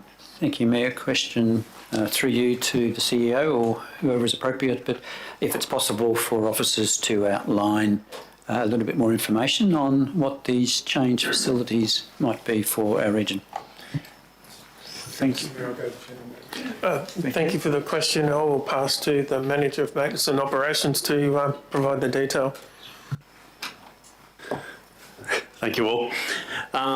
So we are looking at a new updated all accessibility change room facilities to be located at both Coronation Park in Boona and Selwyn Park at Beaudesert. So noting obviously that they're the basic intent is will be multiple change rooms. We're looking at 4 at this stage, 4 change rooms in each facility, and then with some accessible toilets and so forth attached on to the end of that as well. Umpires' rooms as well to be located in those facilities. So very specific for the use of that facility as multi-purpose sports fields. But all accessible and developed in line now with the current conventions of developing new change rooms. So they're female-friendly change rooms as well and accessible, and trying to encourage the growth in participation in women's sport as well. So. And just a further clarification, all accessible is including people with disability as well, I assume? Yes, that is the intent, yes. Thank you, Councillor. Further questions? Further discussion, councillors?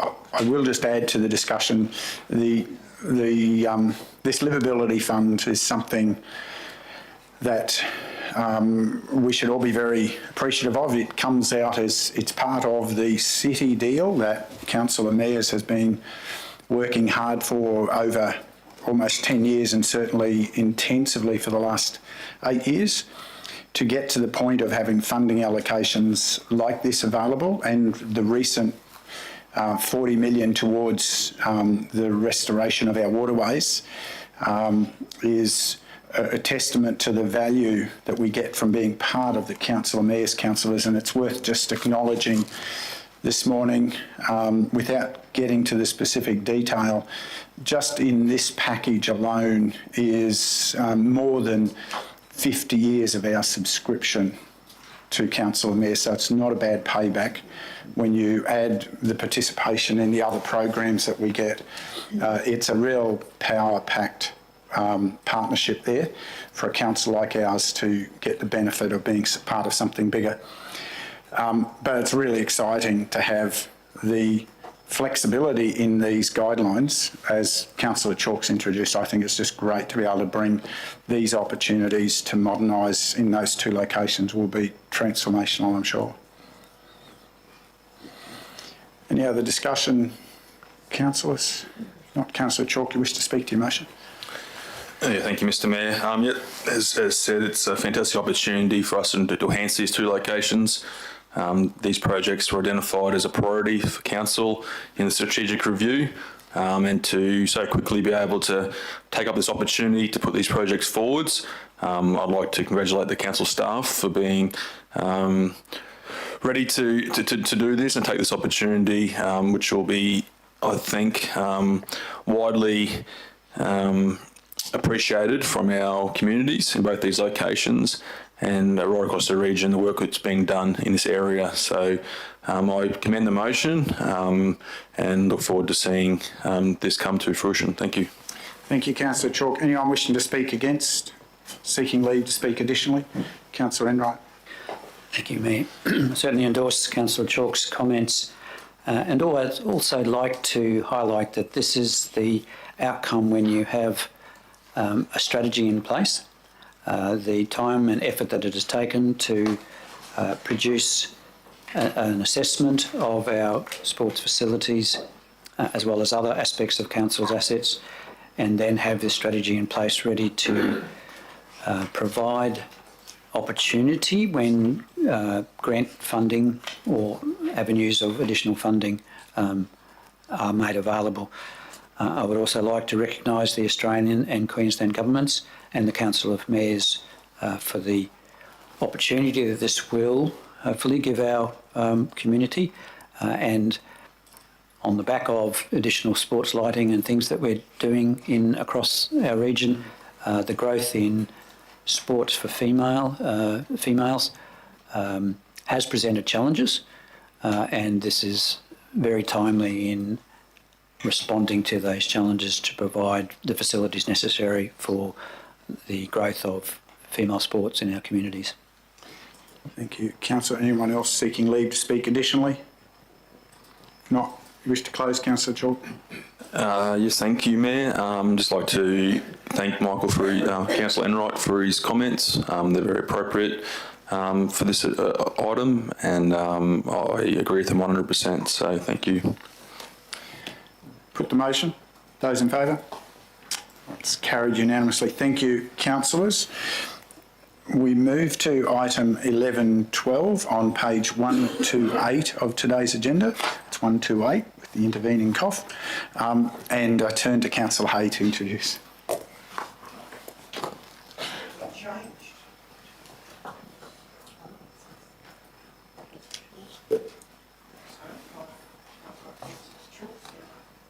Sorry, 11.12? No? Yes, but as per. Sorry. Sorry, Councillor.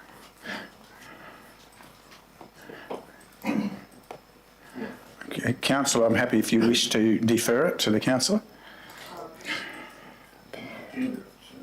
On the agenda it says Councillor Chalk. Sorry, councillor. Councillor, I'm happy if you wish to defer it to Councillor Chalk. I wish to defer to Councillor Chalk since it's more appropriate given he's the portfolio holder. Thank you. Thank you, councillor.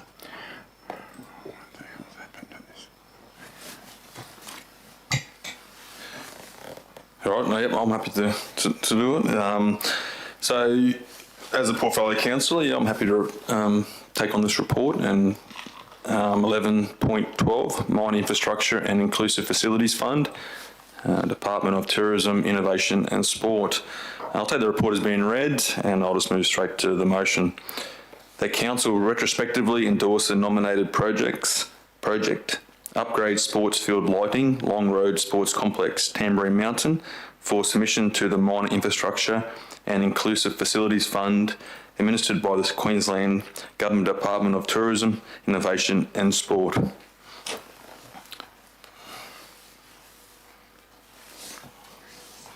Thank you, councillor. I seek a seconder.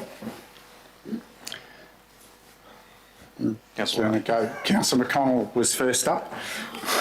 So, sorry, and councillor, that's why, by the way, that's the nature of the matter was why it was allocated as per the email exchanges with councillors. So, that's... Sorry, Chair, I was operating on the third version of the agenda and I thought that superseded the email. Anyway, councillor, I'll discuss that with you later. We have a mover and a seconder. Any questions to the report?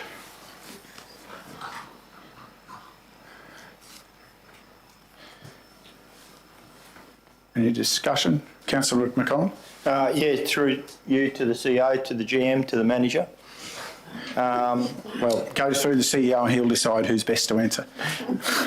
Through you to the CEO. In regards to this this project, how does that fit in with our sports lighting that we allocated some funding for a couple of years ago? It's obviously outside that, or is the funding that's been allocated, the 108,787, is that part of our 750? It's through the chair, through to the manager. Yes, thank you for the question, Councillor McConnell. Yes, that is correct. The capital funding that was set aside for sports field lighting improvements, the original money there, the 108,787 estimated council contribution forms part of that funding, and the remainder is allocated towards the upgrades at Selwyn and Coronation Park as well. Thank you.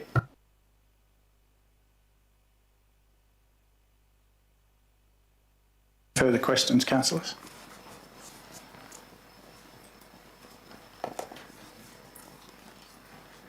Any further discussion? Councillor Hay? Thank you, Chair. I'd just like to add the comment that it's good to see some additional funding for the Tier 1 sporting facility on Tamborine Mountain. The addition of further lighting will go a long way to enabling better use of the sports facilities after dark, because at the moment they're, in my opinion, underutilised because of the lack of lighting. So this will certainly enable different sporting groups to use the grounds after dark, which is good to see given, as I said, it's a Tier 1 sporting facility within the Scenic Rim. Thank you. Thank you. Councillor, any other discussion, councillors? Councillor McConnell? Yeah, just in regards to the sports field, it already has lighting on two of the fields, just not the cricket. So this is upgrading the two soccer fields. What standard is it going to go up to? Is it going to reach competition standard for any of the sports or just one of the sports? Thank you, Councillor. Yes, so currently at the Long Road facility, the soccer pitch is lit, okay, to And then the second pitch there, which is used by rugby, currently has some lights off the soccer lights, which give them some illumination for some activities. So the proposal is that we would upgrade the soccer lighting to modern LED lights, okay, and make that and ensure that's competition standard for soccer, and then also to install new lighting and new poles and LED lighting to light the second field, the rugby field, to ensure it's competition standard for ball sports as well, and then with a future intent also eventually to light the cricket when we get further funding opportunities. Thank you. Any further discussion? Councillor Enright. Thank you, Mayor. Just clarifying that we'll be submitting, or maybe retrospectively submitting, a grant, and then when will this be, the outcome be known?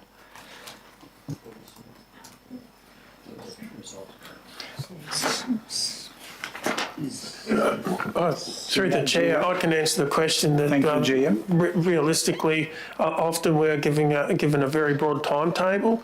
It often depends on the number of applications that are received by the funding body and other competing priorities for them. Quite often these can take quite a number of months, and unfortunately, yes, we're really in the hands of others. So as far as the date, I really, there may have been a date within the funding guidelines as an indication. However, sometimes those dates do extend, and I'm mindful of the fact that's around the workload of those officers involved at a state level.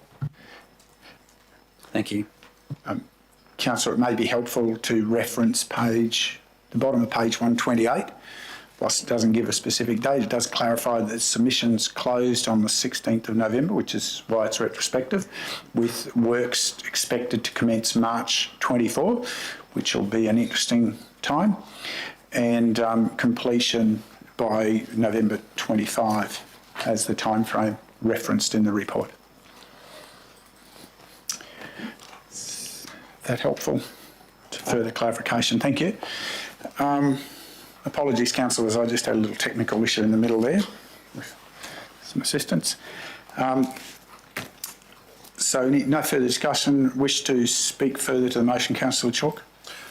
Yeah, thank you, Mr. Mayor. I am wishing to speak further. This is fantastic news for Tambury Mountain Long Road Complex. On a recent visit up there, hosted by local councillor, Councillor Hay, had good discussions with the management committee up there about the future prospects of that facility. Another thing to note, this money we put forward, as Councillor McConnell mentioned before, as seed funding for lighting projects across the region, and from that seed funding we've received a lot of grant funding, which was the intent, and we've stretched that money a long way for the region, which is a very pleasing thing that the intent of what we were trying to achieve a few years ago has come to fruition for our region and our sports teams across the region. And as said before in the previous item on the agenda, it just goes along the process that we were following with the strategic review we conducted over this term of council and the path forward we're hoping for our sports facilities. So it does bring me great delight to once again put this motion forward, and fingers crossed we get the funding and we get the lights installed early as we can next year, so the children up in Tambury Mountain can and the adults who utilise this facility can have the benefit of having this higher standard of lit fields for their participation. So I commend the motion. Thank you, Councillor. Anyone wishing to speak against? Seeking leave to speak additionally? Councillor McConnell. I will speak additionally. I thank Councillor Chalk for his comments, because this all started with Councillor Chalk's initiative of seeking $750,000 in the budget to be able to provide this and use it as seed funding. And the fields that we've already done are showing signs of increased usage. But it's not only the new lighting, it's the upgrade. So the lighting up at Tambourine, at Long Road at Tambourine and Mountain Sports Association are quartz halogen lights that are very, very energy dependent, and the change to LED will greatly assist in their planning for their operational budgets. So that should also not only give them lighting at night, but it also reduce their operational budget significantly, because the lights currently up there draw a significant amount of power.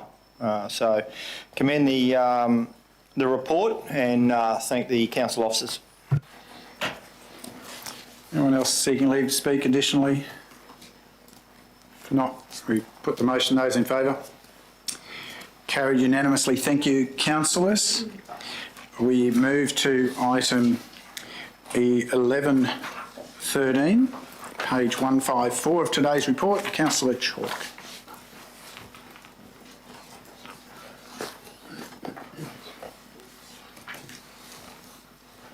Thank you, Mr. Mayor.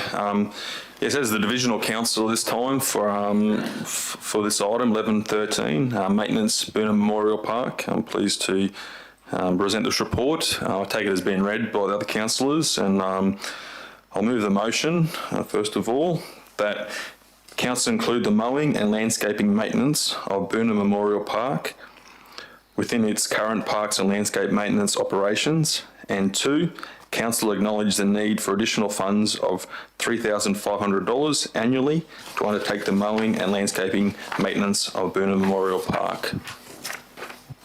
Seek a seconder. Councillor McConnell. Any questions to the report, councillors? Any additional discussion to the report? If not, Councillor Chalk, you wish to speak to your motion? Yeah, thank you, Mr. Mayor. Just to say that I think it's worthwhile. The RSL do a fantastic job.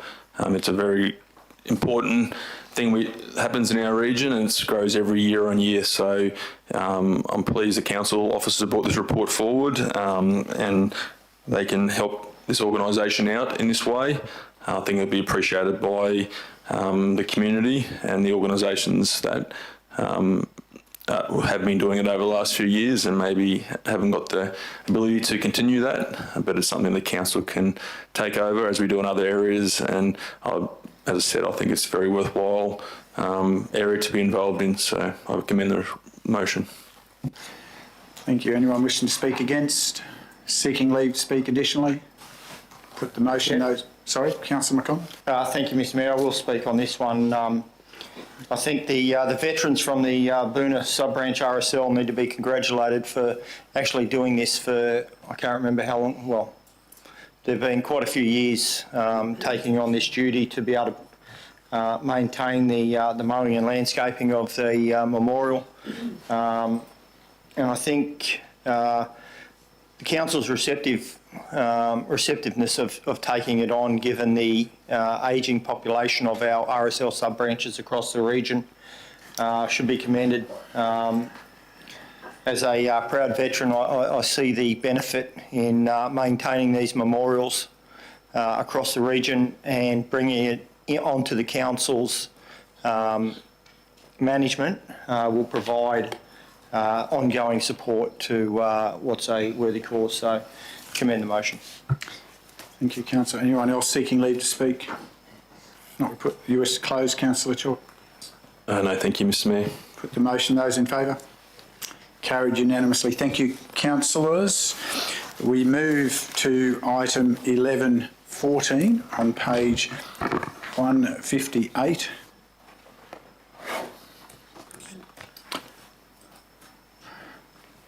Mayor, before we start on that, I'd like to declare that I've got what I believe a prescribed conflict of interest here, as I'm on the executive of the Harrisville School of Arts Committee, so I will be leaving the meeting for this discussion on this item.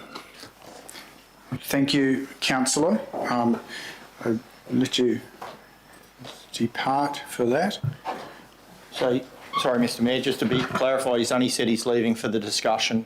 That includes I know he said- consideration of the yeah. matter. So, For voting as well. prescribed is automatic, councillor. So, Yeah, I realise that, Mr Mayor, but he only said he would be leaving for the discussion, so I just wanted to clarify and make sure. so councillor, just for clarity, prescribed is I automatic. already know that, Mr Mayor. Thank you. No, I'm just making sure for the purposes of those who are wondering why this is taking discussion. No, it's just not Okay. sure what's happening. Rightio.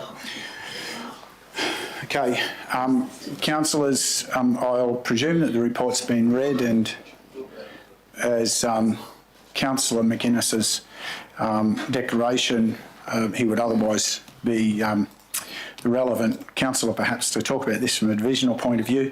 But the report before us talks about a circumstance where there is a facility in Harrisville that is administered by the Harrisville School of Arts Incorporated, which Councillor McGuinness identified he's part of the executive of. This has a long history in Harrisville.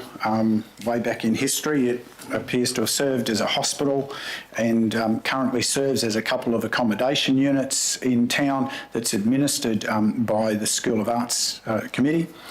And they have done a sterling job in maintaining it. There are some issues to resolve given some of the things we've discussed today about lease arrangements and ongoing lease arrangements that will need to be properly updated in the future.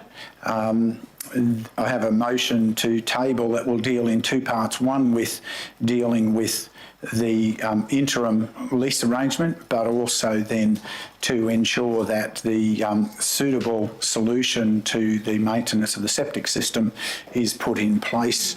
And that would be a project that would be delivered by council, given its interaction with plumbing needs and plumbing certifications, proximities to another approved development that's recently been made to the east of this location, and therefore just to ensure that there's no flaw in the interaction, it's best delivered by council. And so I move that Council 1 provide a short-term trustee lease to the Harrisville School of Arts Incorporated for its management, use and maintenance of the premises at 12 Hall Street, Harrisville for a period of 12 months, and 2, council undertake the necessary replacement of the septic system at 12 Hall Street, Harrisville as an additional funded facilities capital project within the 23-24 budget to the value of $45,000. Seek a seconder. Councillor Chalk, thank you. I think the report's fairly self-explanatory of the circumstance. Any questions, councillors? Councillor McConnell? Thank you, Mr Mayor. Just to the CEO, considering it's a short-term trustee lease and we've just moved earlier for the adoption of the leasing of council property, we're confident that a new lease will be completed within the 12 months to replace the lease that we're going to put in now. Is that what we're asking? Go through the general manager. Yes, that is the intent of why the 12-month lease under the current circumstances is put in place to allow for a period of time for negotiations to be undertaken to enter into a lease around the current policy or the recently adopted policy. Councillor, if I may, I draw your attention to page 159. There's a paragraph there that anticipates that taking somewhere in the order of the review is underway and it's expected that'll be available in 6 months. I'm just providing that clarity what's in the report. Thank you. Further questions? Okay, yeah, okay. I'm aware of what's in the report. I was bringing that out to be to go to my second question, but now I've forgotten what it was because you've... Sorry, councillor.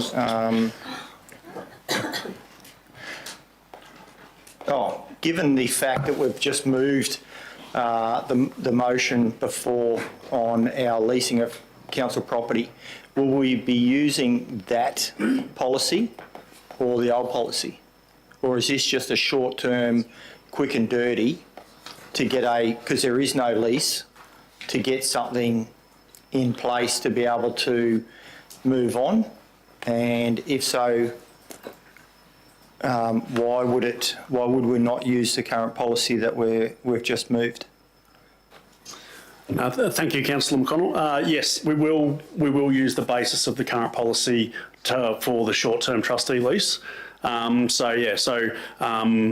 getting obviously the larger suite of leasing documentation drawn up, but we do have a short-term trustee lease that we can issue to the Harrisville School of Arts that aligns with the recently adopted new policy. So that is the intent, that we'll get that short-term holdover lease realistically to get us through, and then when the finalised full suite of leasing documentation is done, that align, as Councillor West spoke about previously, aligning some of the inconsistencies, bringing them back to so everyone's on a consistent suite of documentation, then we'll issue them a new lease in that regard. Thank you. That brings a bit better clarity. Thank you. Further questions, councillors? Any further discussion? If not, I think the motion speaks for itself. I don't need to speak to it further. Anyone seeking leave to speak additionally? If not, put the motion. Those in favour? That's carried unanimously. Can we retrieve Councillor Chalk? Councillor McInnes, thank you. Councillor Chalk.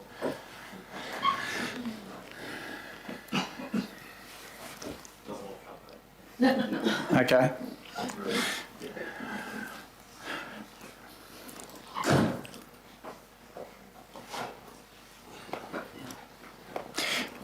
Thank you, Councillor McInnes. That matter was resolved in the affirmative. We now move to page 163 of today's agenda, and I turn to Councillor Hay for this item 11.15. Thank you, Chair. As the Portfolio Councillor for Parks, Gardens and Open Spaces, I am pleased to introduce Agenda Item 11.15, Growing Regions Program Round 1, and this relates to Division 1 on Tamborine Mountain. As background, Council has received advice from the Australian Government Department of Industry, Science and Resources that the two projects nominated for funding under the Australian Government's Growing Regions Program Round 1, Expression of Interest, have been successful, and Council has been invited to make a submission to the next stage. So at this point, funding's not guaranteed, but we've made it past the first hurdle. I would ask through the chair for the officer to perhaps expand upon the eligibility requirements for this item. Not until it's moved, councillor, please. All right. Okay. I'll move the motion that council endorse the nominated project, Gallery Walk Stage 1 construction project, Long Road, Tamborine Mountain, for submission to the Australian Government's Growing Regions Program Round 1, administered by the Department of Industry, Science and Resources, and 2, council endorse the nominated project, Parkland Amenity Upgrades at Dapsang Drive Reserve and Lions Park, Tamborine Mountain, for submission to the Australian Government's Growing Regions Program Round 1, administered by the Department of Industry, Science and Resources. So I'll just recap my question, if I may. No. Just can we get us? So thanks. Seek a seconder. Thank you, Councillor Chalk. Now, Councillor Hay, you're seeking some additional input from the officer. Thank you, Chair. That's correct. Through you. Perhaps the officer could expand on the eligibility requirements, which will make it clear to those listening as to why these opportunities were only available for these certain items. And secondly, basically where to from here. Thank you, CEO, and through the chair. Paragraph 3 of the report actually outlines that the regions identified within the greater capital city statistical areas weren't eligible. A large portion of our western part of our region is within the Brisbane greater statistical area. Left an area to the east, which included Canunga and Tamborine Mountain, to name a portion of the areas that were actually met the requirements of where this grant funding was actually actually are available for. Hence the fact that we've put forward projects within that area of council. To your second part, what's the next step is that we put together a detailed proposal. When we put the expressions of interest in, we certainly started the process of a detailed plan and other aspects to that to confirm that the scope is well defined, so that we try to, wherever possible, minimise the likelihood of unforeseen costs arising as a result of the construction. So we'll put that work has been ongoing since we first put the expressions of interest in. After that, we then await finalisation and commentary on whether we have been successful. Thank you. And a follow-up question through the chair. Could I ask for just a simple explanation of what is encompassed within Gallery Walk Stage 1 construction project for the benefit of those listening, and also what the number 2 covers, which is the upgrades to Dapsang Drive, Reserve and Lions Park. It's not expanded on in the report there as to what's envisaged to occur if we're successful with that funding. Thank you. Okay, through the chair, the first item there being Gallery Walk Stage 1 is the first part of the car park facility. It also includes some work on Gallery Walk. It also includes some of the pedestrian movements. Stage 2 certainly then moves on external to that, but not being asked for as funding within that, which would include additional parking facility as well as improvements on the street itself. So stage 1 is the first part of realisation of the car park facility at the purchase site on Gallery Walk. Second part to your question, the parkland amenity upgrades at Dapsang Drive and Lions Park. Dapsang Drive, we have an aged toilet facility there. That the actual work involves the upgrade of that facility as well as works to improve the parking and the amenity of that, the parking around that site. And the second part of that project is actually installation of a toilet facility at Lions Park. We have certainly undertaken initial investigations at Lions Park for a number of locations. If we are successful in securing this funding, there is a more preferred location for that toilet facility that will actually cost a little more than possibly another site that's being investigated, and certainly we'd be working towards putting it in the most appropriate location at that park. Thank you. Further questions, councillors? Any further discussion? I think it... Sorry, Councillor Enright. Yeah, sorry, Mayor. A question through you to the CEO. With the closing date of 15th of January, are we progressed well enough to submit this application in full? Through you, Mr Mayor, I'll go to the General Manager. I'll pass on to Scott, the manager, to answer that question. Thank you, Councillor. Yes, so we're fairly well advanced in the development of that. So with this second submission, we need to actually have basically a design and then actually some cost estimates or quotes from some contractors for the construction of those purposes, or a QS. Or quantity survey of the activity. So Gallery Walk, we've gone down that path, and then with the toilets, we've got some quotes from some local construction companies who have given us that estimate on price to build the facility that we're looking at both of those places. Great work, thank you. Thank you. Any further discussion, councillors? I would just like to return to this issue of the Greater Brisbane, the capital city statistical area, Greater Brisbane, and the exclusion of the majority of our region from eligibility for consideration. It's a significant change, and it's one worth calling out cautionary about a change of understanding or recognition of this program federally. Has significant implications if there isn't equitable access for us, the concern about being considered in Greater Brisbane for the rest of our region. It's difficult for us when you consider that puts us into the company of a lot of our urban neighbours who have significant population demands and can build very much more compelling business cases for their matters than we can. And whilst we're grateful and will hopefully approve and move forward with what we've been able to get access with for the overall good of the region, this sort of impediment interferes with our ability to apply the full and proper prioritisation to the needs across our region with limited resources to co-fund. And it creates, in my view, a very dangerous precedent that we need to be alert to, and our communities need to be alert to if it continues without equitable access to other programs to service the rest of our region. Any other discussion, councillors?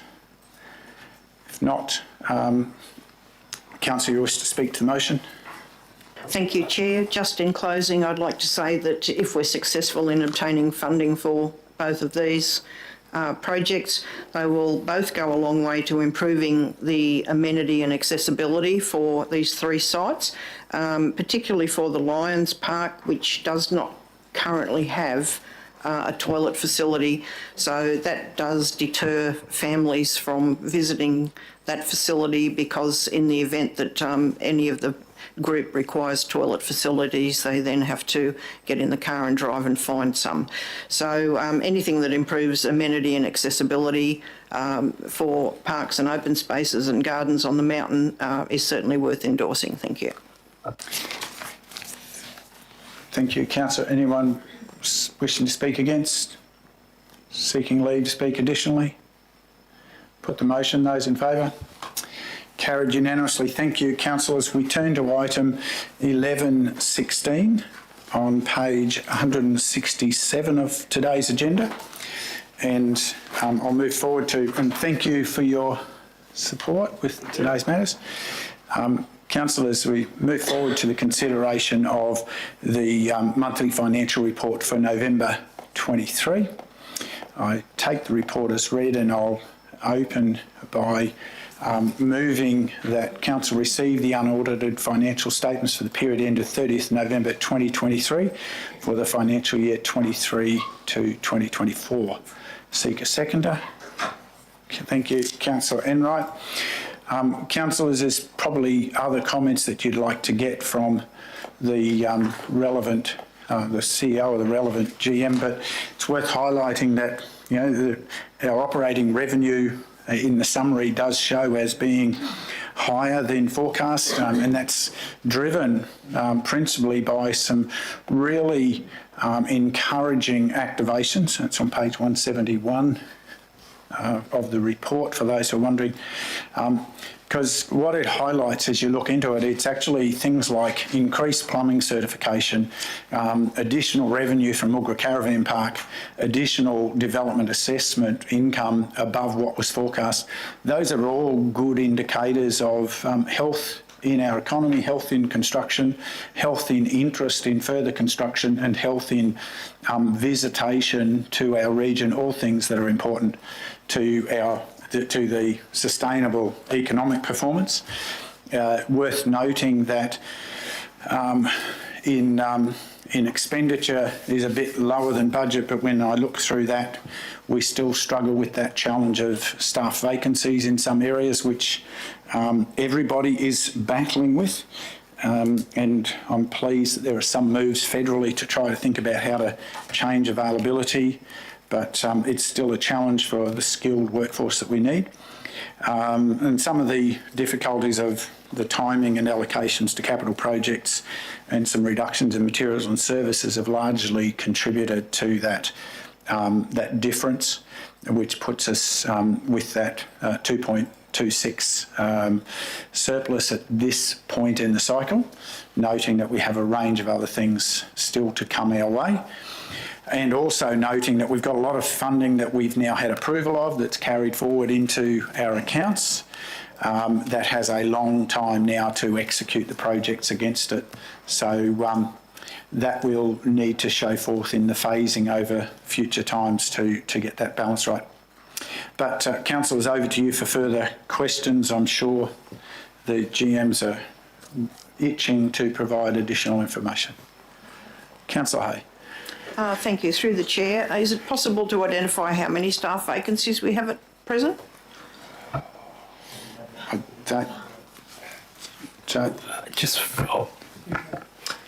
Through your chair, I guess from some discussions previously, I know that we have there's a campaign for about previous update from the HR manager HR that there's about a campaign with 60 vacant positions that are currently out there for recruitment in varying stages.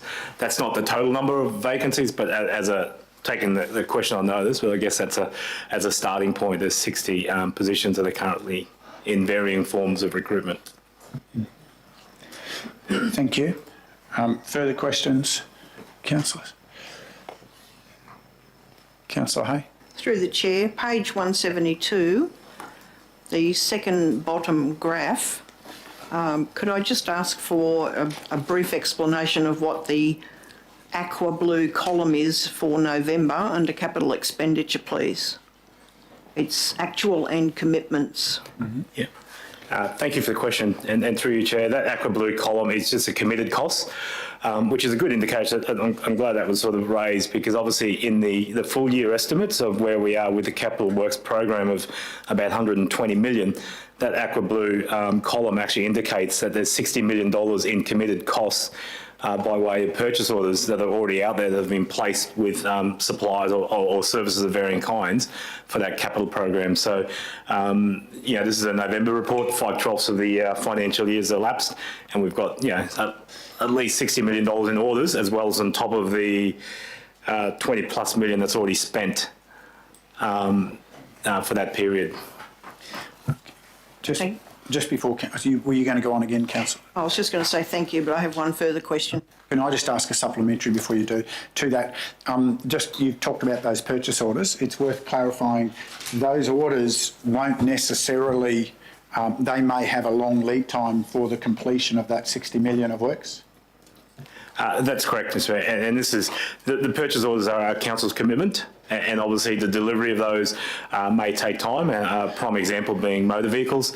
Purchase orders can be currently raised, but they could take in excess of 6 months, 12 months, 18 months for that to then be realised. But in most part, the commitment is there to undertake those works and to engage a necessary supplier. Thank you. Back to you, Councillor Hay. Thank you. Just a final question through the chair. Page 181, could I ask what makes up the other outstanding other debtors, please?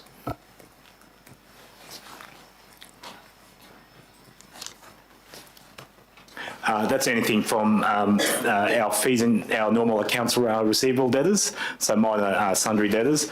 Also some where we facilitate the reimbursement of any funding grants, like TMR or any grants that where NDRA grants, we're required to raise those as an invoice to the funding body so that then they can pay upon that. So it's just in most parts they're little rats and mice sundry debtor accounts. Thank you. Further questions, councillors? Councillor Enright, comment? Further to your comments earlier, Mayor, I think it's very positive, or very positive trends that fees and charges are up 650,000 so far this year. Infrastructure charges are up 1.6. But also something that's very dear to my heart is the local spend at 13.1 million or 32% of eligible council expenditure is spent in the region. So that's a very positive sign as well. Thank you, Councillor. Good comment to observe. Any other comments, councillors? Councillor McInnes.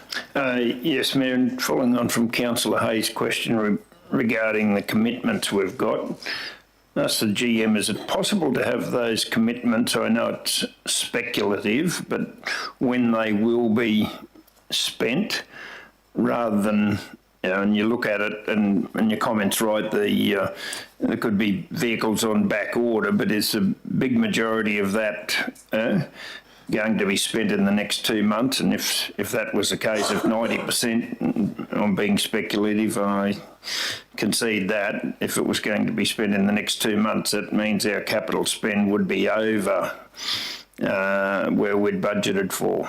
Is it possible to somehow look at highlighting where they might be, those commitments might be spent? Thank you. Any additional comments?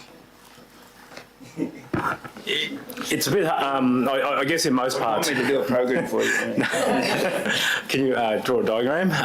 No, in most parts, I guess the commitments are there, and they're varying suppliers that council has engaged. And I guess without looking into the details of it, I might have to look over to my fellow GM side to explain what some of those purchase orders are, because in most parts they would come across his desk for approval because of the bulk of the capital works program is under Chris's sort of delivery. So I know some of those are for vehicles, and as I said, I'd use that as a simple example. But in most parts, every financial year we review the purchase orders so that they're reviewed and they're equated out. But I might look at Chris to try and give us some. So if I drill, thank you, GM. If I drill down to your question, and that was around, is it possible to have an analysis within this graph of the split of where the aqua may be spent over the coming months, which it is possible, but it's not something that we record or to get out of the system at this point in time.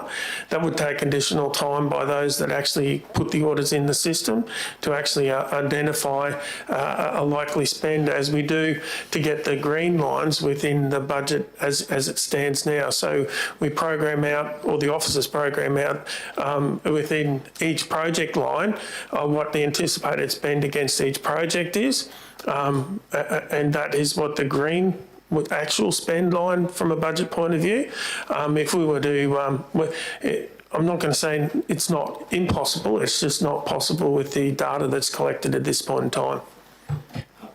Through you, Chair, maybe another amendment to that could be the inclusion of the previous month's commitments, and to split that aqua colour into two graphs in terms of new for that month and the old month, because ordinarily any purchase orders would decrease and convert to actual. So if that was sort of that would be helpful, and I think it's a great idea that the actual plus commitments are there. It's been there for a year or two now, and it's I think it's a good addition to the figures, really. Thank you, Councillor. That would be help what you're suggesting, I think. Can I just ask another clarification? We did some carry forward budgets, and a number of those, I think something like $5 million, just one example of that carry forward, related to impatiently waiting for heavy equipment from memory. That had to be carried forward because the orders have been placed, and that dollar amount would form part of that blue column as an example, plus the carry forwards for the programs that have 2 years of recovery timeline to them for DRFA funding, if I'm correct. That would also, what's approved and carried forward or approved, would also sit in there where orders have been placed for that work. Is that a correct? Yes, that is correct. And without going into a lot of detail, some of the issues we've currently had, and they're slowly getting resolved, is around, we had an element of projects within the disaster recovery funding arrangements that were approved where we were still awaiting finalisation for betterment. So we had approvals but couldn't move on those approvals until we had certainty on whether we'd get additional funds for those. So we weren't able to move on them. We are getting quite a number of approvals through now, which will allow us then to move on those projects as well. So that has led to some delay with actually getting on with those repair works. And secondly, sorry, with regard to the fleet, I have asked for a more detailed report around what is our anticipated delivery times. I am being told that some of those delivery times are shortening with increased production on key elements. for example, chips that just about every vehicle needs, including large plant. There are other factories, I believe, online that are actually able to produce those items, possibly slightly dearer than some of those other factories that had previously been in or still manufacturing. However, gives a lot broader ability for those vehicles to then be progressing. So I'd like to think in the coming 6 to 12 months we'll get a quicker turnaround on the orders placed. And with having said that, we have still got a number of vehicles that orders were placed up to 18 months ago and still not yet have arrived. It's a frustration. Any other questions, councillors? Could I just, one more query? We have a really abnormal, well, unfortunately it's becoming more normal, but a large part of what's in our capital expenditure and shows in our capital expenditure is actually disaster recovery and betterment, rather than our, for want of a better term, our budgeted capital program for our normal road renewals, our normal facility renewals, and then our small amount of discretionary capital. Whilst I don't want to play havoc with the mindset of the disciplined accountants who follow just good standardised, high-performing accounting process, for the lay people amongst us, is there an opportunity, maybe not every month, but maybe once a quarter, just to get a breakdown that highlights out of our capital program the split between disaster recovery funding and our normal capital program, which could help our community understand just how big the size of that bubble is in our pipe? Through you, Chair, I think if we go to page 177 of the report, whilst it doesn't have the subtotals, and we can look to improve that, but it's got the, if you scroll down a little bit, so that's our normal program and the grant funded program, and it just doesn't subtotal, but it has a total down the bottom, so we can look to put some subtotals in there, but you can see the first column is what the budget council adopted. 36 million total for the capital works program, and then the subsequent movements, where we're at now, which is the 120,686, but that's inclusive of all those grant funded ones, and yeah, we can look to include some subtotals to make it easier to. I think that could be helpful. I suspect that something that we could do in the form of a graph as a summary would get much better readability. Just that's talking on behalf of the lay people rather than those of us who love numbers. So if maybe that's something we can do as a separate report rather than incorporate in as a permanent, because it'll change over time. But councillors, I don't know whether that makes sense, but it could be a helpful piece of understanding. Thank you. Any other questions, councillors? If not, I don't feel the need to speak further to the motion. I think we've all had a good understanding. It's a recurring process to receive this and note it. Anyone wishing to seek leave to speak additionally or speak against? Speak additionally. Put the motion. Those in favour? Carried unanimously. Thank you, councillors. We move to item 1117, which is on page 180, which commences on page 182 of today's agenda. And I turn to Councillor McConnell. Thank you, Mr. Mayor. I would like to introduce the report 1117, Major Policy Decision Exemption during caretaker period. Section 90B of the Local Government Act 2009 provides that a local government must not make a major policy decision during a caretaker period for the local government. A major policy decision includes a decision to enter into a contract, the total value of which is more than the greater of $200,000 or 1% of the local government's net rate and utility charges. This means that the council will not be able to enter into any contracts worth more than $614,870 during February-March 2024, unless an exception is granted. Council is currently undertaking the delivery of a number of significant projects that include co-funding arrangements such as restoration of essential public assets works under disaster recovery funding arrangements. As soon as these are approved by the Queensland Reconstruction Authority and have finalised designs. The revitalisation of the Beaudesert Town Centre, co-funded by the Australian Government Building Better Regions Fund program, Round 4, and the Queensland Government Building Our Region program, Round 5. And along with works associated with heavy vehicle safety and productivity program, Bridges Renewal program, South East Queensland Community Stimulus Package, Local Government Grants and Subsidies program, Community and Recreational Assets Recovery and Resilience program, and Local Roads and Community Infrastructure program. These projects continue to have proper contract documentation in place and have met Local Government Act contracting requirements. Funding guidelines provide that all works must be completed as per the agreed timeframes. Given the current known complexities around project delivery, any further delays could place Council in jeopardy of not meeting the conditions of the funding agreement. I take the report as read. I will note in the recommendation from the Council Officer the incorrect year date for the Local Government Act within number 1. I now move the motion that 1.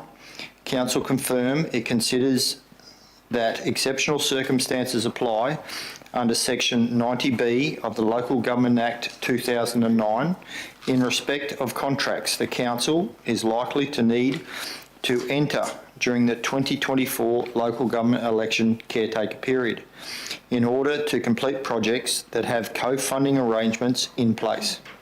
And 2, Council seek an exception from the Minister from the major policy decision prohibition on contracts formed for undertaking co-funded works during the 2024 caretaker period. Seek a second. Seek a seconder, Councillor. Councillor West, thank you. Any further questions, councillors? Any additional discussion? Councillor Enright? Yeah, just a question on the process and timing. I'm not sure if this is something that we've done in previous years leading up to caretaker mode, and the response time that may impact on progressing certain projects. So the question is the process and timing. Before? What is the expected timing? Is it going to align with other deadlines as far as contracts and the lights go? I'm trying to understand what you're referring to with that. This deals with anything that might be a decision on those types of projects during caretaker. Yes, but getting the exceptions, getting the authority from the Minister, having the exceptions approved prior to caretaker. I'm interpreting that this would be an application in advance of that. Yes. Seek guidance. Yep. That would be as a collective for that type of project, naming the areas that are mentioned in the report. Is that what you're asking for clarity around? How would this be processed? Yes, and then do we need the Minister's approval before we can progress any of these particular contracts? So I think I know the answer, but I'll let the GM see through you to the GM. Thank you, Chair. Yes, that's correct. So the first part of the resolution, it gets Council's endorsement. That's what we're seeking, Council endorsement to recognise that in order to mitigate the risks of continued delays in projects, that we recognise that those co-funded projects are essential to continue on. And the second part is then seeking ministerial approval for those co-funded projects to have a ministerial exception. Now, the process in seeking that is we've got a, post this meeting, we've got a letter that's pre-drafted. We know that there's precedent with other councils within Queensland that have had undertaken the same process. And this is really just one of those mitigation steps, in best case circumstances, we would avoid any of those further delays. But we know that we're just trying to minimise those delays any further, but also have some surety on the side of council to enable the works to continue in that timely manner. But we're hopeful that post this meeting and the resolution is resolved, then a letter would be submitted. We've got 4 weeks, till 6 weeks until the 29th of January. So hopefully and again, when this was drafted, there was a different minister and everything else. So hopefully the new minister settles in and to be able to receive these considerations. And Councillor, just to that, you would note that the new Premier has said that there'll be no Christmas for his new ministry, so I expect they'll be available. Mayor, supplementary to that question, and thank you for that clarification. Can I just check the wording in point 2, if that aligns correctly with the item number? So we talk about the item number being exception during the caretaker period, and whether exemption from the minister is the same thing. Through you, Chair, we left that for the vocabulary check, thank you, but that's well picked up because the process is seeking an exemption from the minister. So the title should be an exemption as well. But so the wording of the motion is correct. Is it most important? Yes. Thank you. Yeah. Thank you. Any other questions? Good discussion. And Council, I was just reflecting back. I can't talk about prior, but I can talk about the last election cycle. There was a discussion, an assessment of whether a motion like this was necessary, but there weren't any co-funded programs that were likely to have critical decisions through that time, so the motion wasn't required at the 2020 election cycle. Okay? Just, that's why you couldn't remember it. But the assessment was done, but decided it wasn't necessary to bring forward. Okay. Any other? Councillor McConnell? No. Sorry? If not, no other questions. Councillor, you wish to speak to your motion? I will speak on this one, Mr Mayor, and as you've just stated, it's the fact we have co-funding arrangements in place and we need to ensure that we can meet deadlines, especially, and I note the last local government election, I don't think we were not approved, but it was all ratified until I think it was 5 or nearly 6 weeks after the election. So that's a fair time to add on and not get approval. So I think the exemption is much needed. So thank you. Anyone wishing to speak against? Seeking leave to speak additionally? If not, we put the motion. Those in favour? Carried unanimously. Thank you, councillors. We move forward to item 11.18 on page 186 of today's agenda. I turn to Councillor McConnell once again.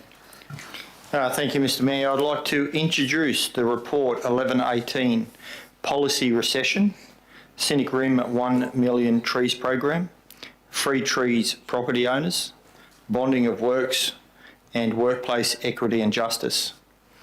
I note on the commencement of the CEO's employment in 2022, he had identified that and reviewed most of the council policies and identified that council had an unsustainable number of corporate documents, as we all had, many of which are no longer required or superfluous to the needs of council. As policies were adopted at a council meeting, they must be rescinded through another meeting. The removal of these documents will ensure council maintains a sustainable number of policies through clear and considered document adoption. I take the report as read. I now move the motion that 1. Council rescind the council policy Scenic Rim 1 Million Trees Program Policy. 2. Council rescind the council policy Free Tree Property Owners. 3. Council rescind the council policy Bonding of Works. And 4. Council rescind the council policy Workplace Equity and Justice. Thank you. Councillor Seeker, seconder. Councillor Hay, thank you. Any questions to the report, councillors? Any additional discussion? Councillor Chalk? Probably just to add that these policies are found in other areas of council through strategies, so they're not dropping off the agenda. They're just policies that are no longer needed because they're taken care of in other areas, either a strategy or something like that. Councillor McConnell didn't elaborate on that one. Thank you, councillor. Any other discussion, Yes. councillors? Thank you, Councillor Chalk, for taking that. But it is right. The policies that we are rescinding are currently incorporated in other policies, being the biodiversity. The bonding of works is actually within our planning scheme, and we have just done a workplace equity and justice, a bullying and harassment. So we're not just deleting these, they've been incorporated and upgraded into other policies. So yes, and I thank the council officers for their works in those policies.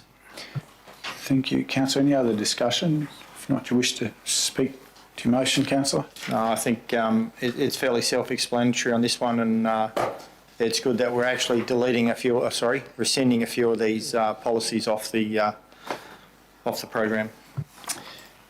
Anyone seeking to speak additionally? If not, we put the motion. Those in favour? Carried unanimously. Thank you, councillors.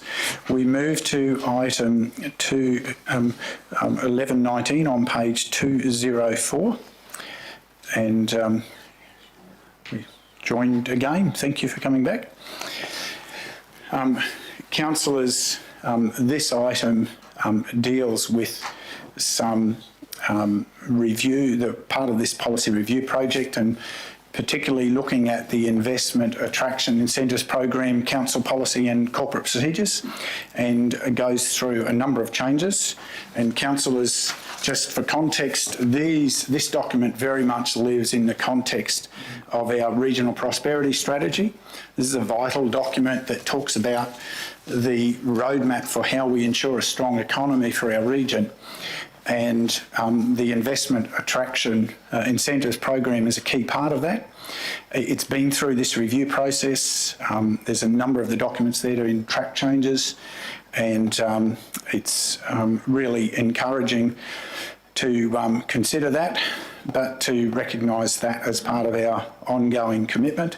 And I therefore move that one, council adopt the amended investment attraction incentives program council policy, and two, council note the investment attraction incentives program corporate procedure. I seek a seconder. Councillor Enright, thank you. Councillors, as those opening comments suggest, the Regional Prosperity Strategy 20-25 has really drawn together a lot of great work done out of our regional prosperity portfolio generally, and has really shown us a roadmap that this sits beside to support it. We're seeing great growth in other areas and that come out of this as well, and it's good to have this vehicle available to help remove roadblocks to high value opportunities for our region to continue to generate the employment it needs for a sustainable future. There's obviously a lot in the report. I'll open the floor now for questions.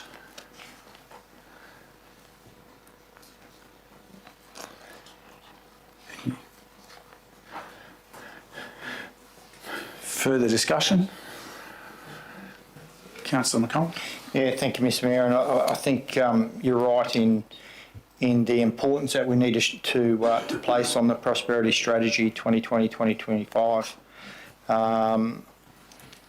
This attraction initiative, I think, will be much needed, but would the council officer be able to provide some more insight into the prospects coming out of this attraction program? Yeah. Mike. Right hand button. Thank you. Through the chair. So we've been revising not just the policy but also the materials and the relevance of the materials as well to demonstrate what we're promoting to potential opportunities and investors. And so as a result, we're refining that process at the moment, which is also a part of the policy review. And so that will then encourage future opportunities as well as benefiting more the investment inquiries that we receive. Thank you. Thank you. Further questions, councillors? I'll just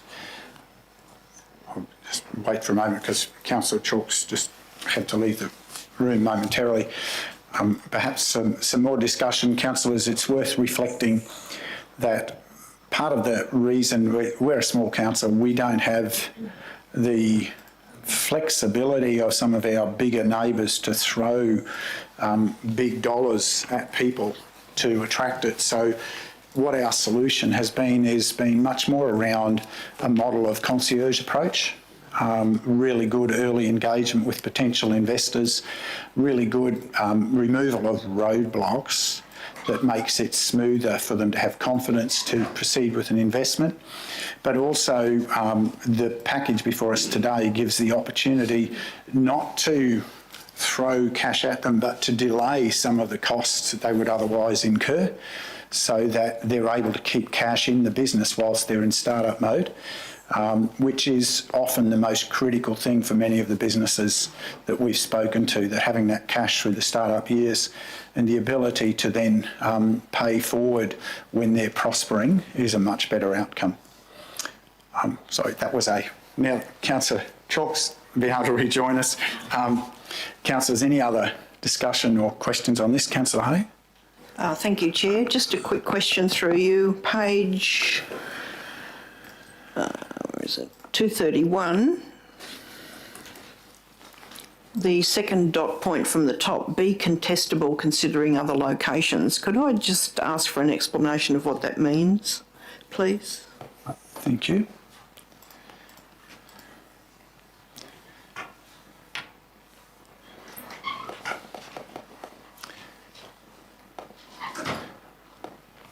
You don't have our report. So it's on, so yeah, it's in the attachment. It's on page 3 of, top of page 3 of 5 up on the screen there.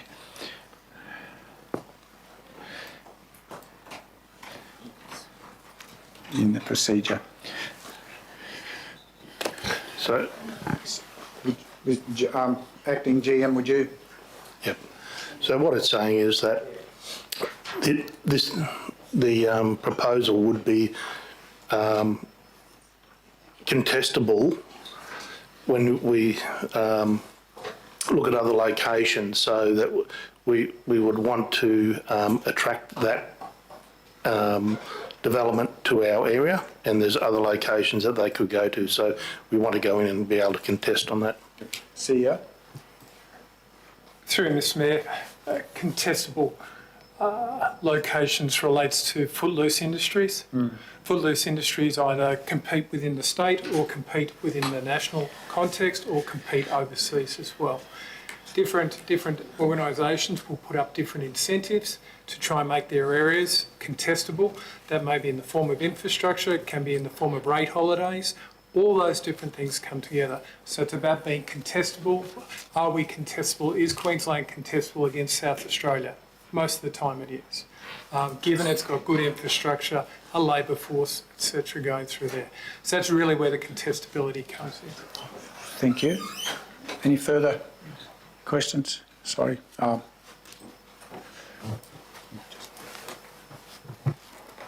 Sorry, Councillor. Several times in the report it's mentioned that this policy and procedure is aimed at the creation of valuable new jobs. It's very easy to say when you put a proposal forward, oh, we're going to create 65 new jobs. What assessment processes are undertaken to make sure that those jobs actually eventuate? Thank you.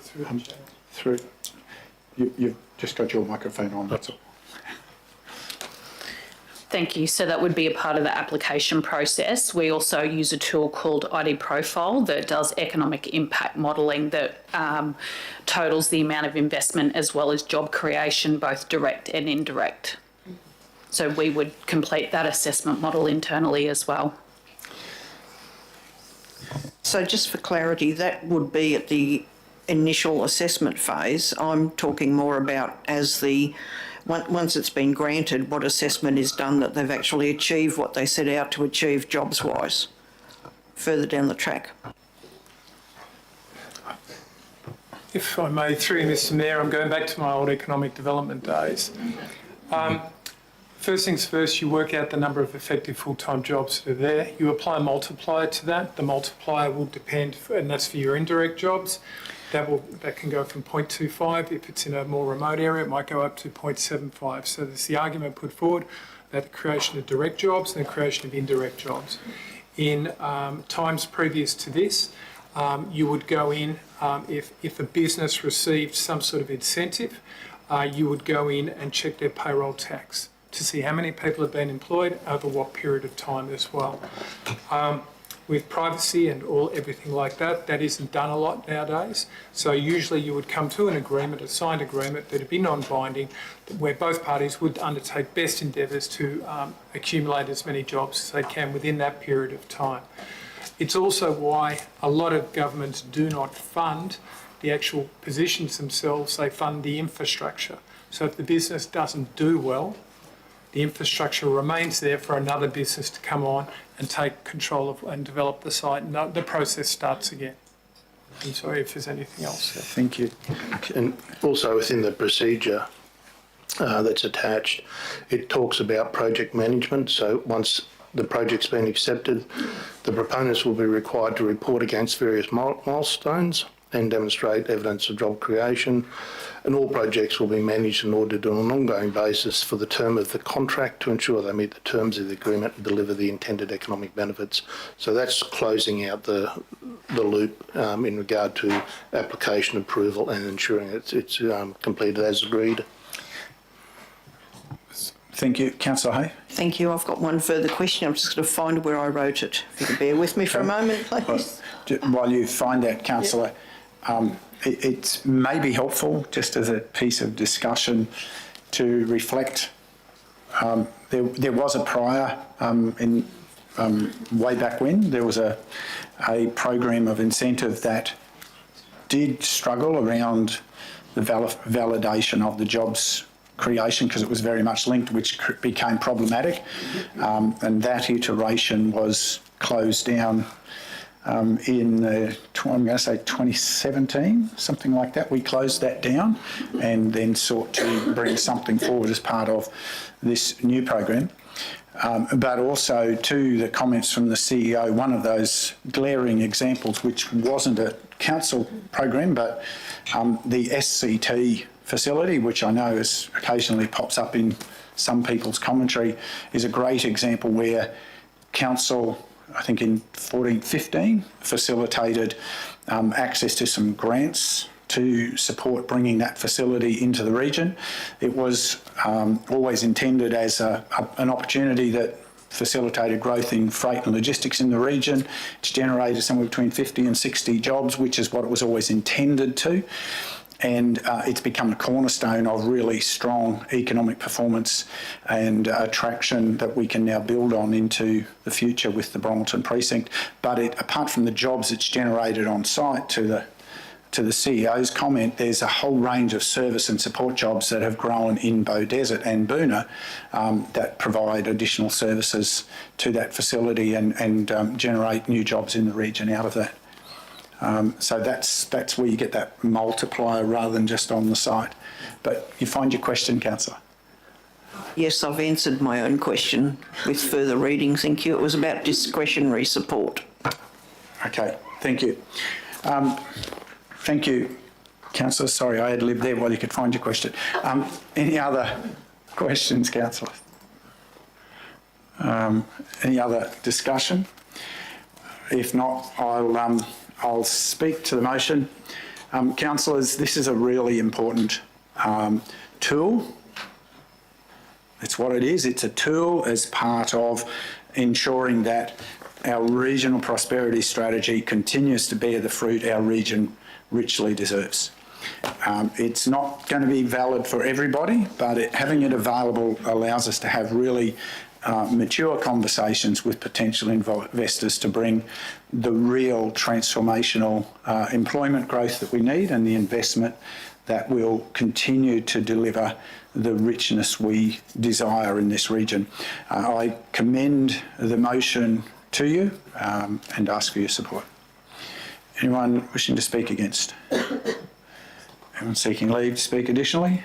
Councillor Enright. Thank you, Mayor. Yes, I would. I agree that this is a very important policy to bring forward, particularly at this time. It is an important spoke in the wheel of the Scenic Rim Regional Prosperity Strategy under the pillar of investment, facilitation, and also to create a new investment incentive policy and program. It is a targeted, structured approach to attracting and creating investment in the region. The timing is also very important with the recently launched Bethesda Enterprise Precinct expansion. It provides great opportunities to do just that in attracting and investment in our region. So I commend this policy. I thank the officers on its development and look forward to it bearing the fruits of this policy. Thank you, Councillor. Anyone else seeking leave to speak additionally? If not, we put the motion. Those in favour? Carried unanimously. Thank you, councillors. We move forward to item 1120 on page 234 of today's agenda, and I turn to Councillor West. Thank you very much. Thank you, Mayor. Item 11.20 is the amendment to the schedule of ordinary meetings. This is primarily an administrative report, given the fact that we now know, we've been advised by the Local Electoral Commission what date all councils will go into caretaker mode. So I would like to move that council amend the current meeting schedule as follows. Part 1, number 1, add a new ordinary meeting to be held on the 24th of January 2024 in the council chambers at 82 Brisbane Street, Beaudesert, commencing at 9 o'clock. And 2, remove the ordinary meeting currently scheduled to be held on the 31st of January 2024. Seek a seconder. Councillor McGuinness, thank you. Councillor West, any further commentary? Oh, just really to mention, thank you, Mayor. Excuse me, just to mention that we now have been advised that the caretaker period begins on the 29th of January, so it makes sense to have a meeting prior to that so that decisions can be made. Thank you. Any questions, councillors? If not, any further discussion? Wish to speak further, councillor? Anyone wishing to speak against? Speak additionally? Put the motion. Those in favour? It's carried unanimously. Thank you, councillors. We move to item 1121 and I turn to Councillor Enright. This starts on page 238.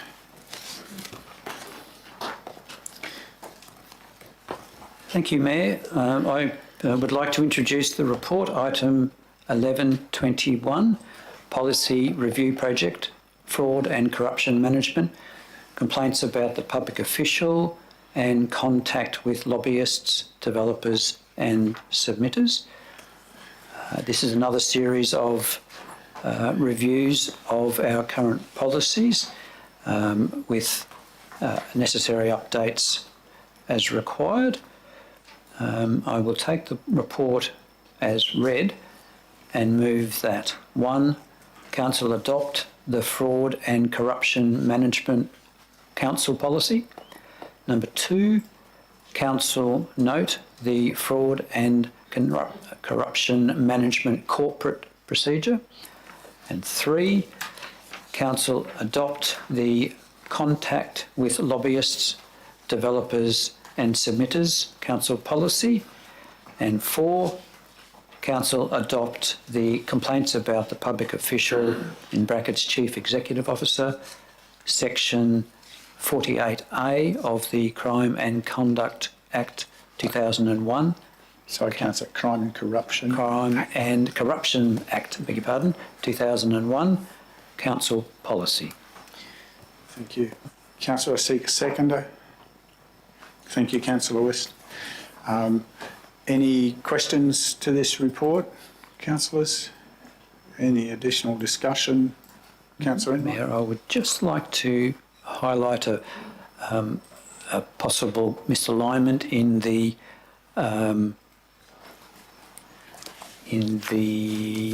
corporate procedure, and that is on page 357 of the attachments. Of the attachment. Thank you.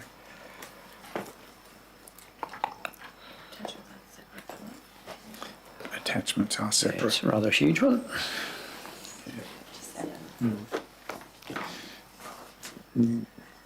Yes. Councillor, continue. It's really about the alignment of the old policy wording and the new policy wording. So the old policy was the fraud and corruption prevention reporting, and the new policy is the fraud and corruption management. And that page did just not quite capture that, but I'll just note that it's for the CEO's awareness as it's a procedure. Yep.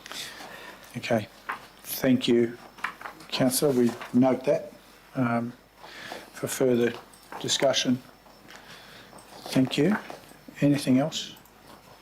Any other discussion, councillors, on that item? If not, and you wish to speak to your motion? Thank you, Mayor. The policy review project is reviewing all corporate documents and recommends these for consideration and adoption at Council. The amendments and new policies recommended will ensure that Council continues to strive for best practice adoption throughout the Council. Thank you. Anyone wishing to speak against? Seeking leave to speak additionally? If not, we put the motion. Those in favour? That's carried unanimously. Thank you, councillors. Councillors, we do have two confidential matters before us, item 12.1 and 12.2, and they both relate to requests for legal assistance.